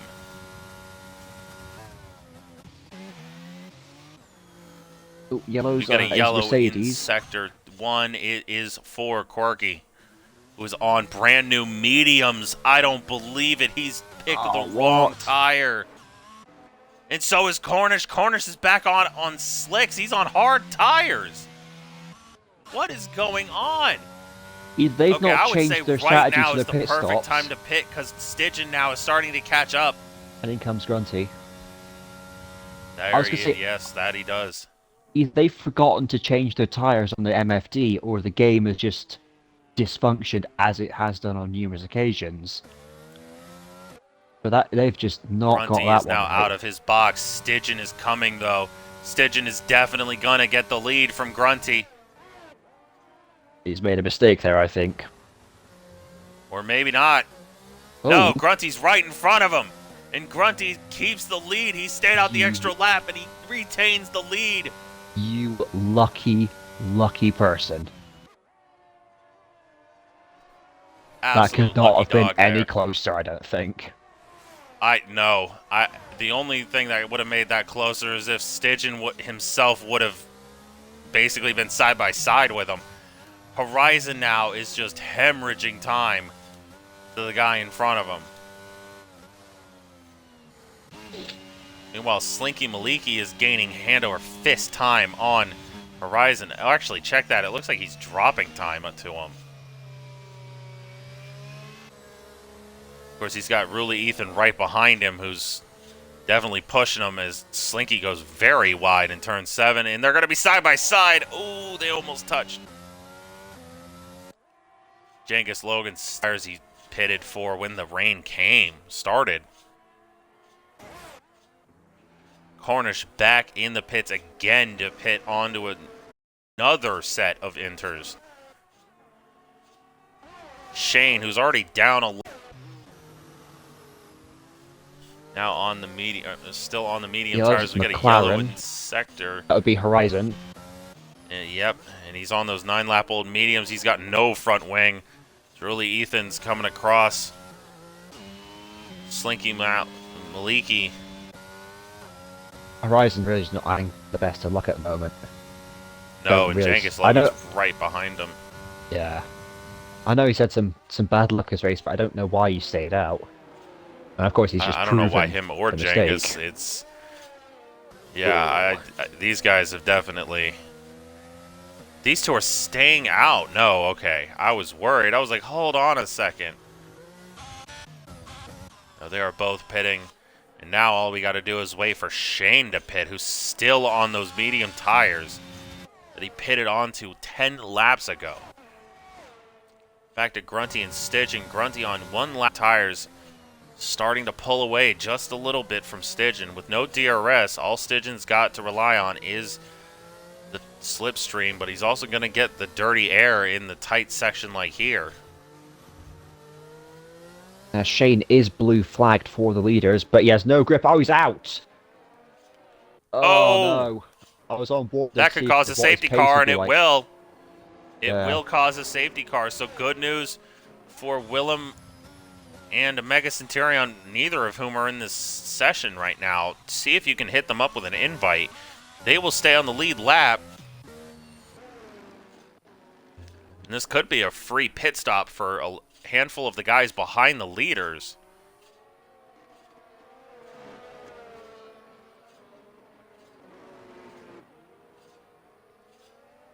Shane, just a case of being on the wrong tire, he just completely lost it as he put the throttle down.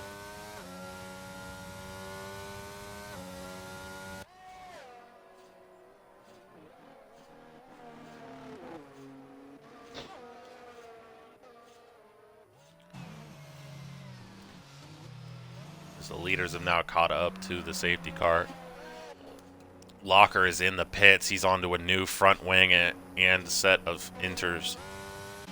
Ruli Ethan staying out. Slinky Maliki's also coming in, putting on a new set of inters himself. I'm not sure how long a set of inters last here at Miami. I can tell you they go at least 15 laps. I don't know how much longer than 15, though.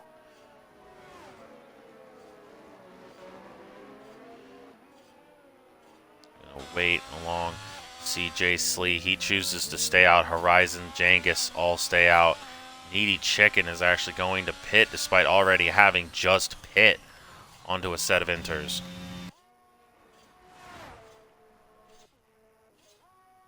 I can't find Will Evershore's name to send him an invite. Although I don't think Mega Centurion will be joining, as I looked at his profile, he's currently on FIFA 23. So I think he's made his decision. Frankly, I can't blame him if the game has given him this much trouble. I mean, I saw him join and leave about 8 times. So I can completely understand why he wouldn't want to rejoin again. Oh, wow. Chicken Look at this. Comes out wheel to wheel with Quirky Turtle. I think he's going to have to I think Quirky's got the position, though, because he's... Yeah, look, he's... just spun Quirky. What has he just done? Dude. Oh, you cannot do that. I don't know what he was thinking there. I think, honestly, he would have to concede to the Mercedes for the fact that he was coming out of the pits. And he's and he's spun himself now. And Mega Centurion, the AIs of Mega Centurion and Willem for sure have both just passed him. Needy's going to have to start going. If he doesn't want to get lapped, he's still in danger of being lapped here. Don't really know why he was trying to fight that. Quirky was ahead, but then... He was clearly behind Quirky when he came out. to the pit line, and he just wanted to go side by side, and I guess he wanted to try and see who had the bigger balls. Well, frankly, folks, not a good idea. Yeah, Willem is on Thankfully, there's no PlayStation. damage That's on why the you cannot Mercedes. invite him. Ah. None that we can see anyway. He could actually have damage. We do not know that. Hmm. Jace Lee on the oldest set of inters. I'm honestly shocked he did not pick to pit there. Well, regardless of damage or not, I think Needy Chicken could possibly expect a penalty for that. Oh, certainly. I'm just not sure what he was thinking there. I really don't understand why he would do that at all. Whether a penalty's coming your way or not, I just don't get the mentality there.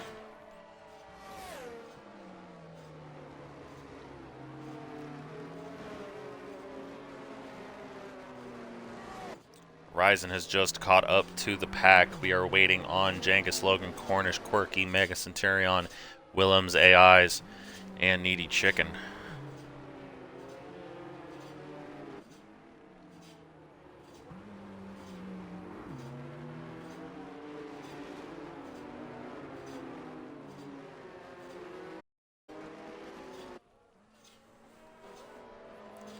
I would say the two guys in the best situation now are Locker and Slingy on pretty new, pretty fresh inters. The guys in front of them do have a little bit of race wear on those tires.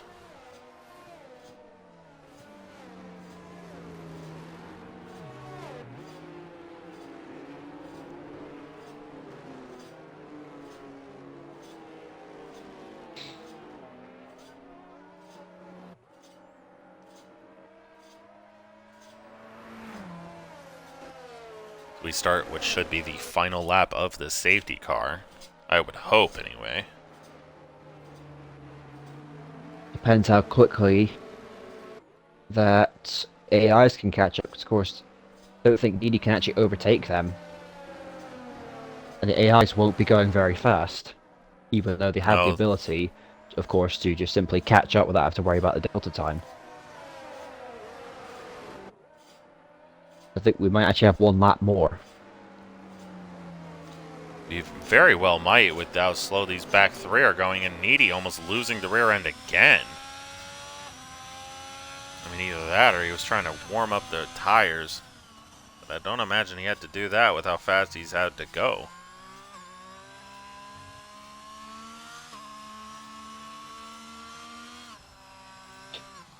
Oh yeah, Needy's definitely got a bit of a loose, definitely an unstable rear end.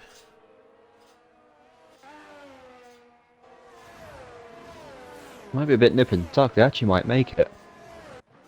Yeah. The AI of Mega Centurion is going to be the deciding factor here, though. He's got to catch him real quick, real soon here. Actually, maybe not. Has it halfway down the back straight to get called, is it? Roughly halfway, yeah.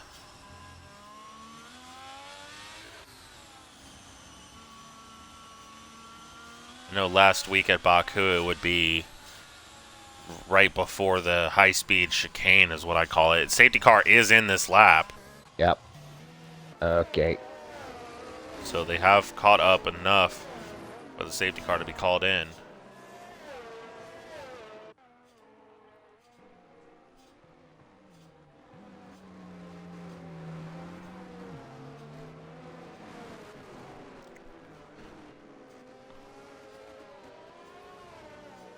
Grunty becoming the effective safety car here out through turn 17.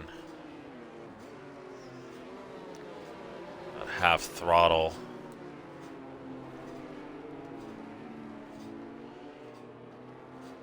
Grunty's he's gonna be begging for as many people as possible behind him to try and have a fight with Stitchin as we go green Crazy again. Fish gets an absolutely monster start off the line. He already overtakes Stitchin. Oh, but he goes deep into turn 1. And I don't know what's happened with Zilbrad. P2 back. Zilbraz was currently facing the wrong way on the pit straight without a front wing. Oh, Don't yeah, wow. really know what's Okay, happened there, then. as Quirky Turtle makes the move on Genghis, who appears to be a little Get a bit slowly, actually. fantastic camera angle here. So we're looking on with Locker, trying to get P3 from Ruley Ethan. It could be his first podium of the season. Slinky Oh, he's getting gone his for it. first penalty, and he's gone for it, and he might get it here. Wheel to wheel, the Alfa Romeo and the Aston Martin. And he But this the will Romeo get that it. comes off on top. He gets P3. It's P3 for the Alfa Romeo. Good move. Fantastic move from Locker there. Got Crazy Fish. Oh, Crazy Fish bumps into the back of Ethan. And he has to stop to give him the position back. And almost everybody hit into the back of him. Looking out of the back of the Ooh. Red Bull now. Horizon nearly loses the car. Oh, we got contact between Cornish and I think Slinky there. Oh, and now Cornish is putting Horizon in the wall, and it's Crash Central. Slinky and Cornish are out. Oh, and we got more. What is going on? What has happened, Chase Lee? Genghis and Needy Chicken. What has happened? Genghis and Needy looked like they were sandwiching JS Lee there. Wow. And it's pandemonium in the back. Oh, no, it's a that's virtual not safety fair. car. Needy Chicken was no, taken out of the race. Ruley Ethan just got taken out. What happened? I'm sorry, I need to put a massive thumbs down on Needy Chicken there. Like, he was just spinning the car around. He did not go the wrong way. That is the game being absolute bollocks. Apologies for the language there. As JS Lee gets a drive-through for speeding under Chase Lee safety gets car. a drive-through. Quirky, Chase Lee, Zilbrad all in the pits. It's going to be a Mercedes double stack. And Both just of like them that, needing this a wing race change. has frankly imploded. Chase Lee is retired from the session. We only have 10 drivers left now.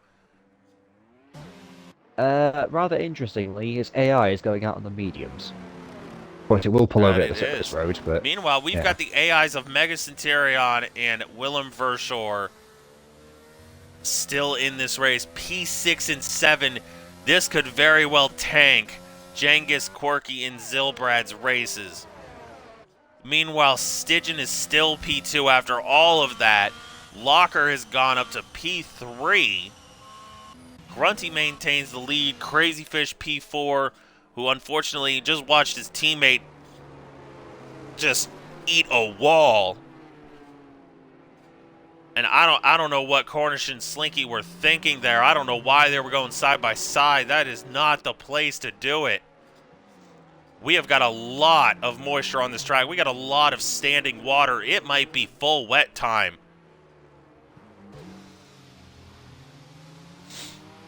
I'm not saying it is for sure, but it certainly looks like we're getting there.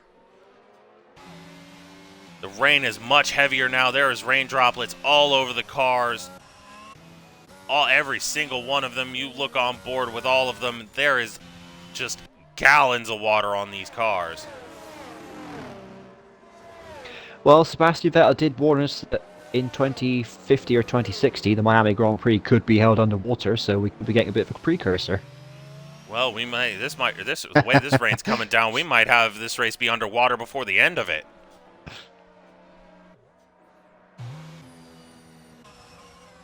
I couldn't resist. I had to make that joke.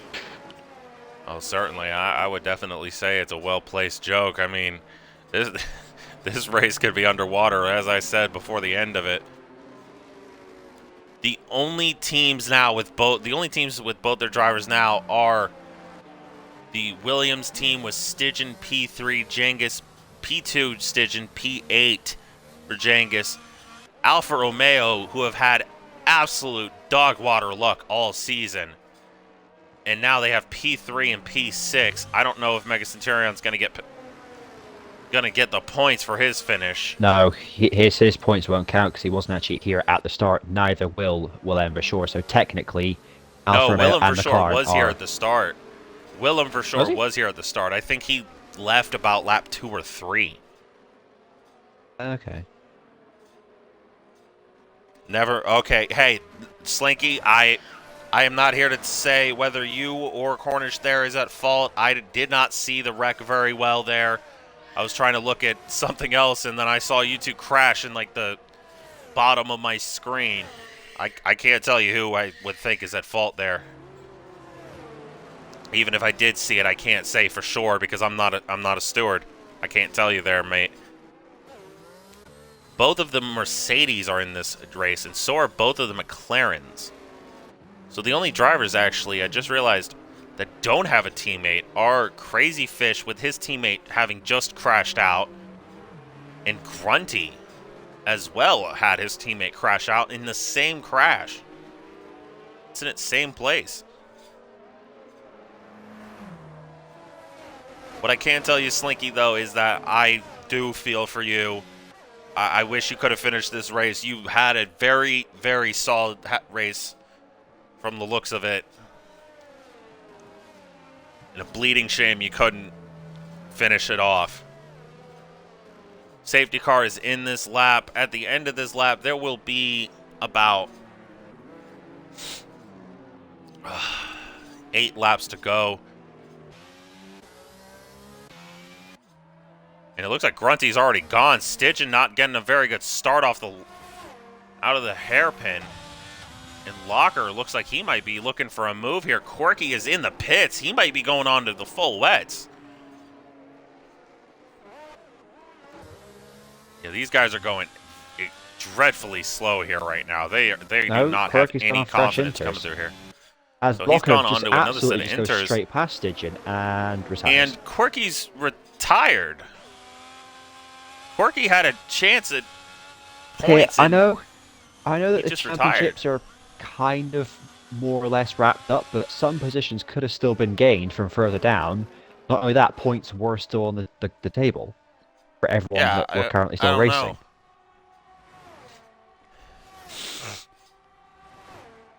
I'm not trying to rude to anyone here, I never do, but there are some rather questionable decisions here. Some of them, with the likes of just been had penalties or crashed out, and they just retire from that, then fair enough, but... Yeah, We've got Crazy Fish and Horizon fighting. It looks like Crazy Fish has backed out, though, to give Horizon P4. But these two fighting, they are going much slower than you would think. Well, Grunty's taken off with the lead. Locker's taken off with P2. Stygian might just hold on to P3 and just chill here.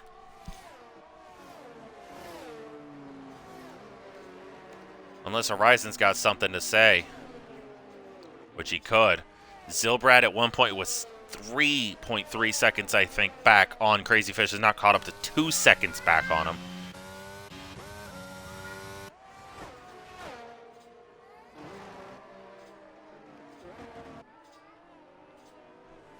Oh boy, Grunty has dropped a lot of time to Locker. What has happened to the AlphaTauri? Oh, Locker smacks the wall a little bit there.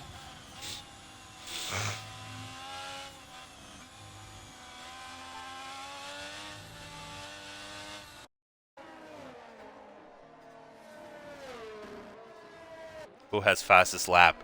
Horizon has fastest lap. It was when the track was still dry. It's a 31.501 for the McLaren. Well, of course, we're not going to get anywhere near that now. No, certainly not. And we've got Locker starting to catch up to Grunty. Was Locker prepared for this rain? Because before this rain, Locker was running a decent position for this entire race, pretty much outside of the first 2 or 3 laps. But after that, ever since his lap 1 sabbatical from the front half of the field, he has made an absolute charge to the front. And I wonder if he's running a specifically wet setup. He could be. That might be why some of these guys were a bit slow in qualifying. They may have been running wet setups. Yeah, Ruli, I did see what you said. I apologize. I am trying to focus on this race a little bit. But I thought you were having a pretty good race too. Pretty unfortunate the way it ended for you. I do wish everyone in this race could have at least finished the race. Unfortunate that almost half our grid cannot relate to that feeling. As of right now, anyway. Ever since Locker caught up to 5/10, he's dropped back a little bit, but he hasn't dropped much. And through this section of the track, he seems to be a lot faster than Grunty. In Sector 1, he seems to be a lot faster. I don't think he's as fast on the straights, but he is certainly better in the corners. Although, he might be proving me wrong here. He's absolutely flying to the back of that AlphaTauri. Backs out of it, though. And keeps P2, but he's on the gearbox of Grunty. He can smell what he had for breakfast this morning.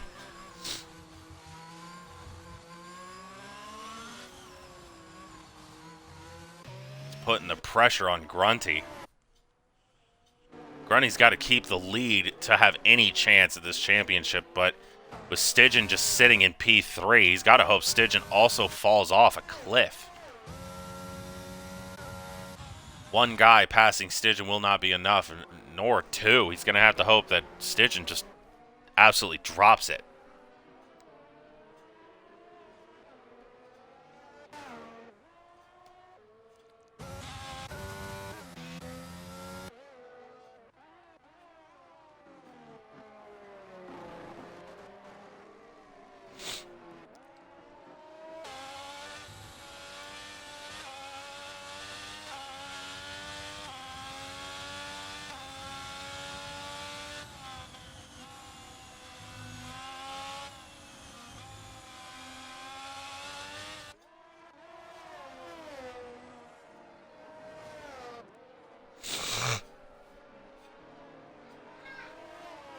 Like, irritating, the closest battle we have are two people that aren't even here. Yeah. That's why I'm watching the top two, because these guys are very close. Yep, gaining. Oh boy. He's looking to the outside. He's gonna peek his nose. Doesn't look like he's got it there, though. Well defended from Grunty. Locker definitely putting up a valiant effort here in tonight's race. Well, the torrid luck that the team's had this season, I think absolutely he just goes full out for this. I think this would be he's his just best. gotta Currently, I think pin his this is the ears best back result and he's go had all for it. season, and it could be even better. Could he get that ever elusive race victory for Alfa Romeo?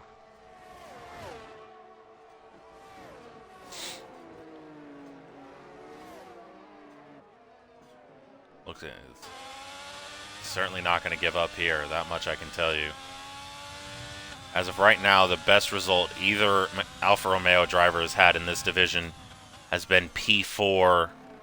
And again, I want to say that was at Silverstone. If anyone can correct me on that, let me know. But with less than 4 laps to go, the championship slipping further and further out of Grunty's hands as Stygian just continues to keep his car right where it's at. Looks like he might actually be gaining a little bit on Locker now.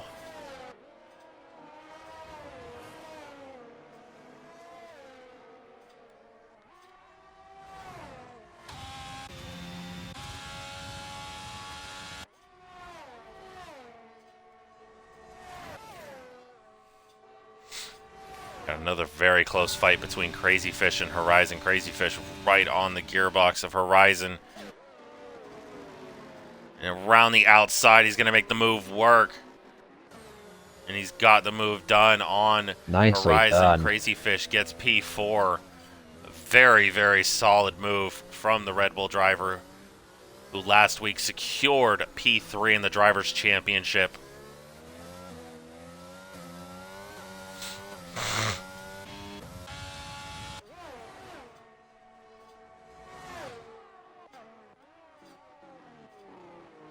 Again, Locker just close, but can't get Oh. that close.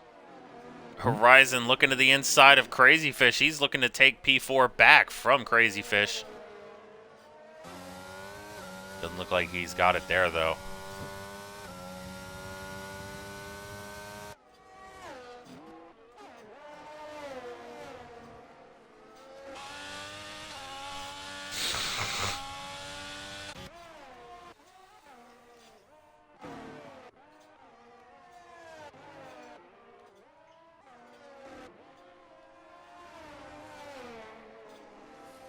Trying to get a better angle here. Doesn't look like I'm going to get one here, unfortunately. So we're just going to have to watch the car from 100 meters away for most of this.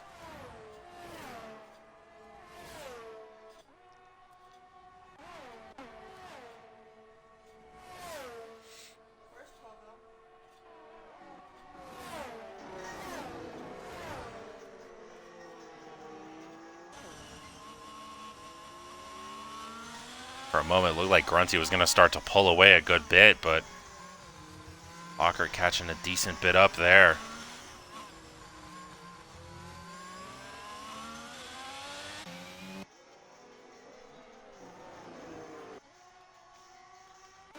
Grunty and Locker both using their ERS about as much as they can.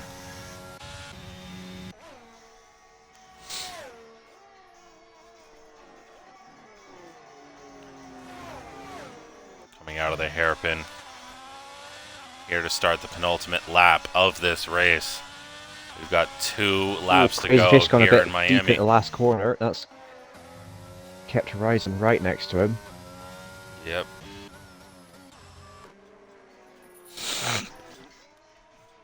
Well, that being said, Crazy Edge seemed to have a better run at the corner. The straight, sorry.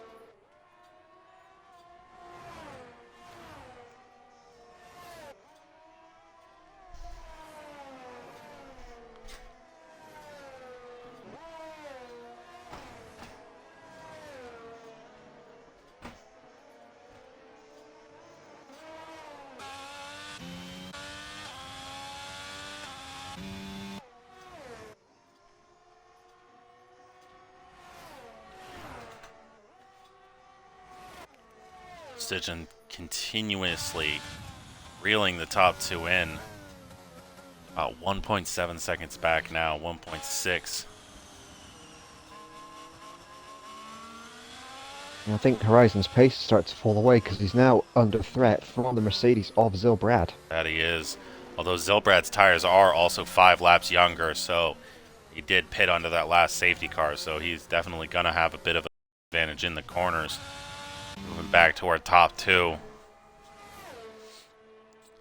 Barring anything unforeseen, it looks like Grunty will win this race, but Stidgen will take the Drivers' Championship.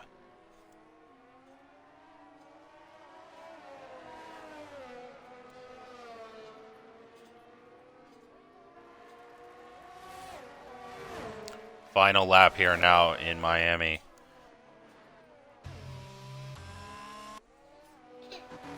Shh. Hold on.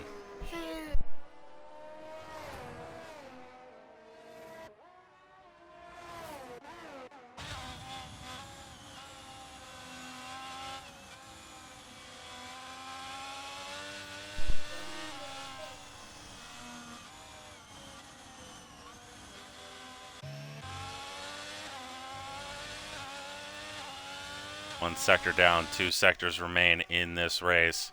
Can Locker catch Grunty and secure his first win of this season? Closing in on the AlphaTauri.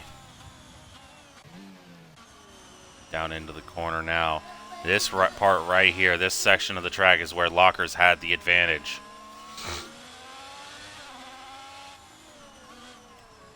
Coming through the chicane. Locker is right behind Grunty. Grunty jumped the curve a bit there. Oh, yeah, that he did.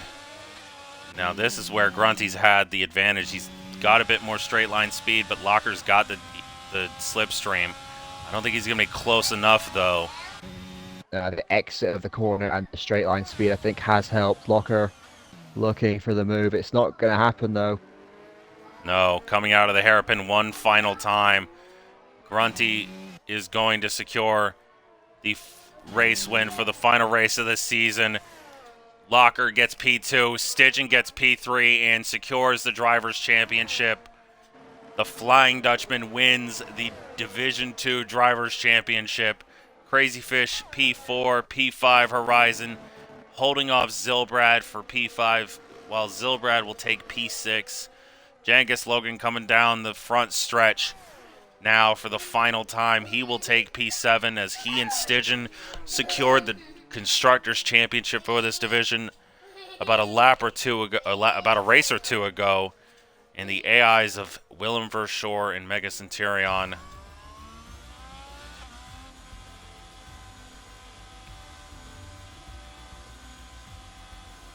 Will be Well, that the was final certainly two an interesting drivers. race, to say the least. Certainly was. But Locker getting his first podium of the season. He just misses out on a race win, unfortunately. He put up a valiant effort in the final race of the season, and he brings in good points for Alfa Romeo. A team that had just the absolute worst luck all season until tonight.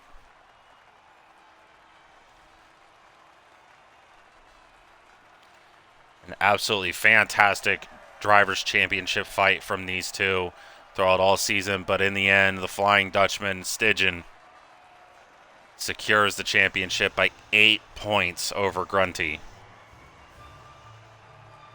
barring any unforeseen post-race stewards reports.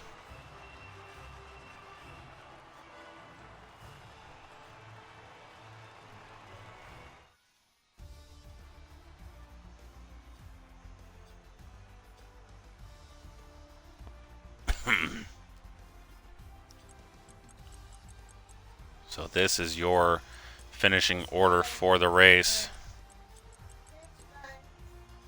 DNFers include Mr. Oddbod, Shane, Slinky Maliki, Cornish, Needy Chicken, Ruly Ethan, Jay Slee, and Quirky Turtle. Willem Verschoor, Mega Centurion were not able to do the final race due to connection problems. And Stidgen will be your driver's champion once again. Our finishers.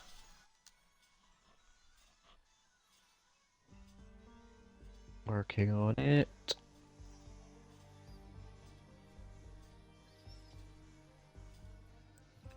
For those of you watching, let us know how you felt about this race.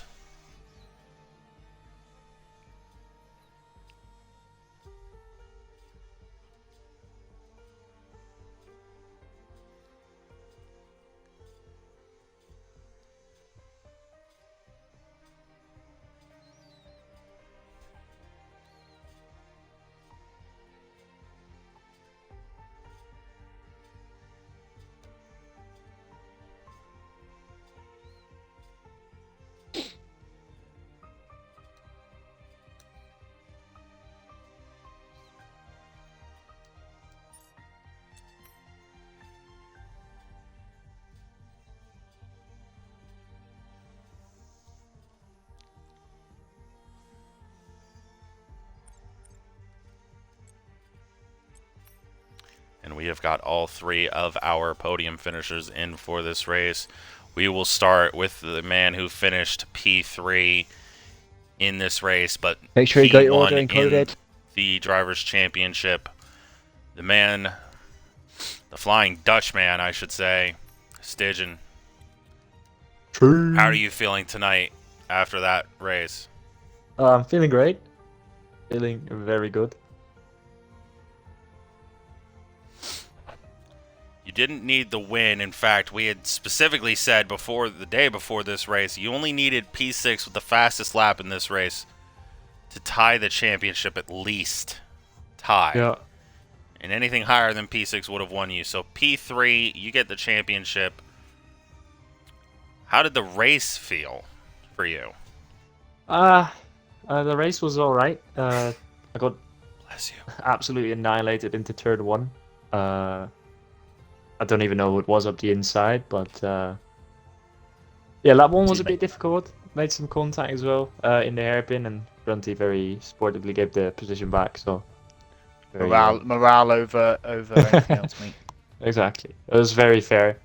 And from then on, I just knew I just had to do my pace. I know I had some good pace in me.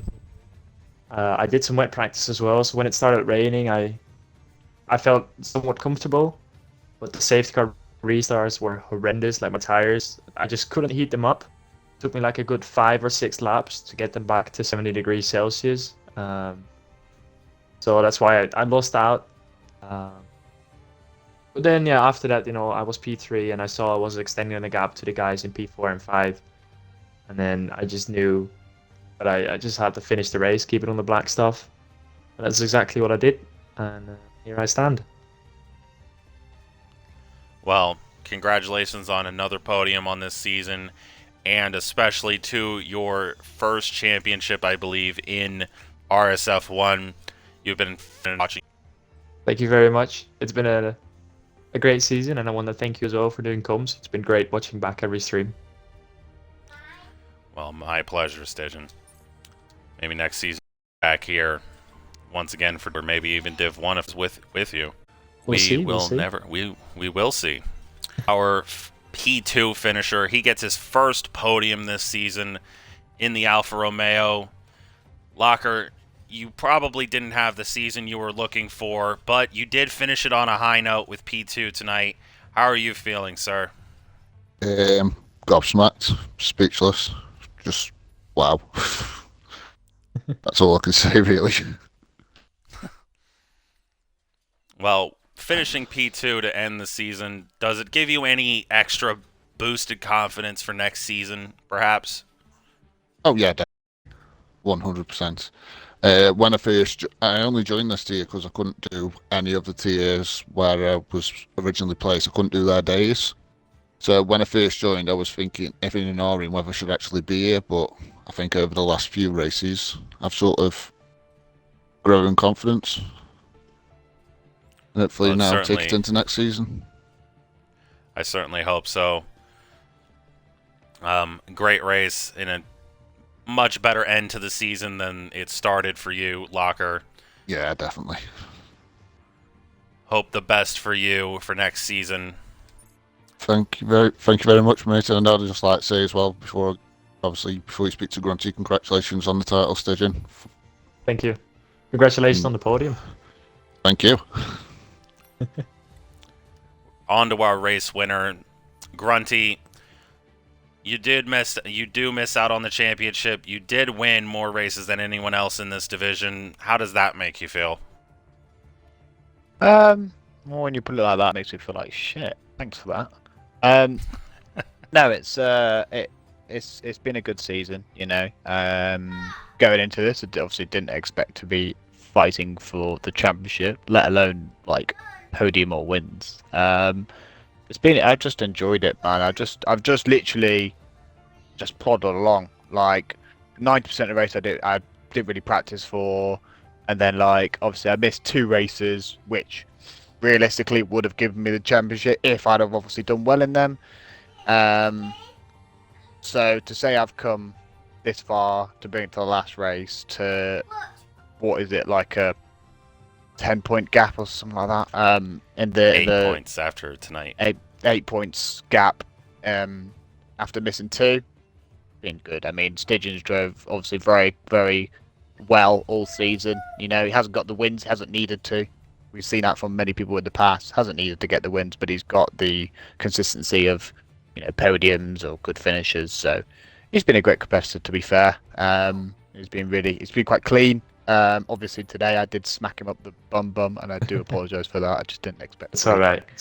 But obviously I let him back through because I could have easily carried on and just stayed ahead. But no, it's more about morale than not being a douche. Basically, I'm not that kind of driver. Most of you know that I'm not that kind of driver. I don't hit someone on purpose. So yeah, I mean it's been a good season. Well, it's been an absolute joy to watch all 3 of you race this season. I do wish you all the best of luck wherever you may end up next season. For doing the interview with us throughout all the... And that'll do it from me in the commentary booth for this season. I have been your host for Division 2, the American voice of RSF1, Days Freak, alongside my absolutely fantastic co-com Jedi Gamer. We will be signing off for the last time this season. Thank you, good night, good day, good morning, good afternoon, and goodbye.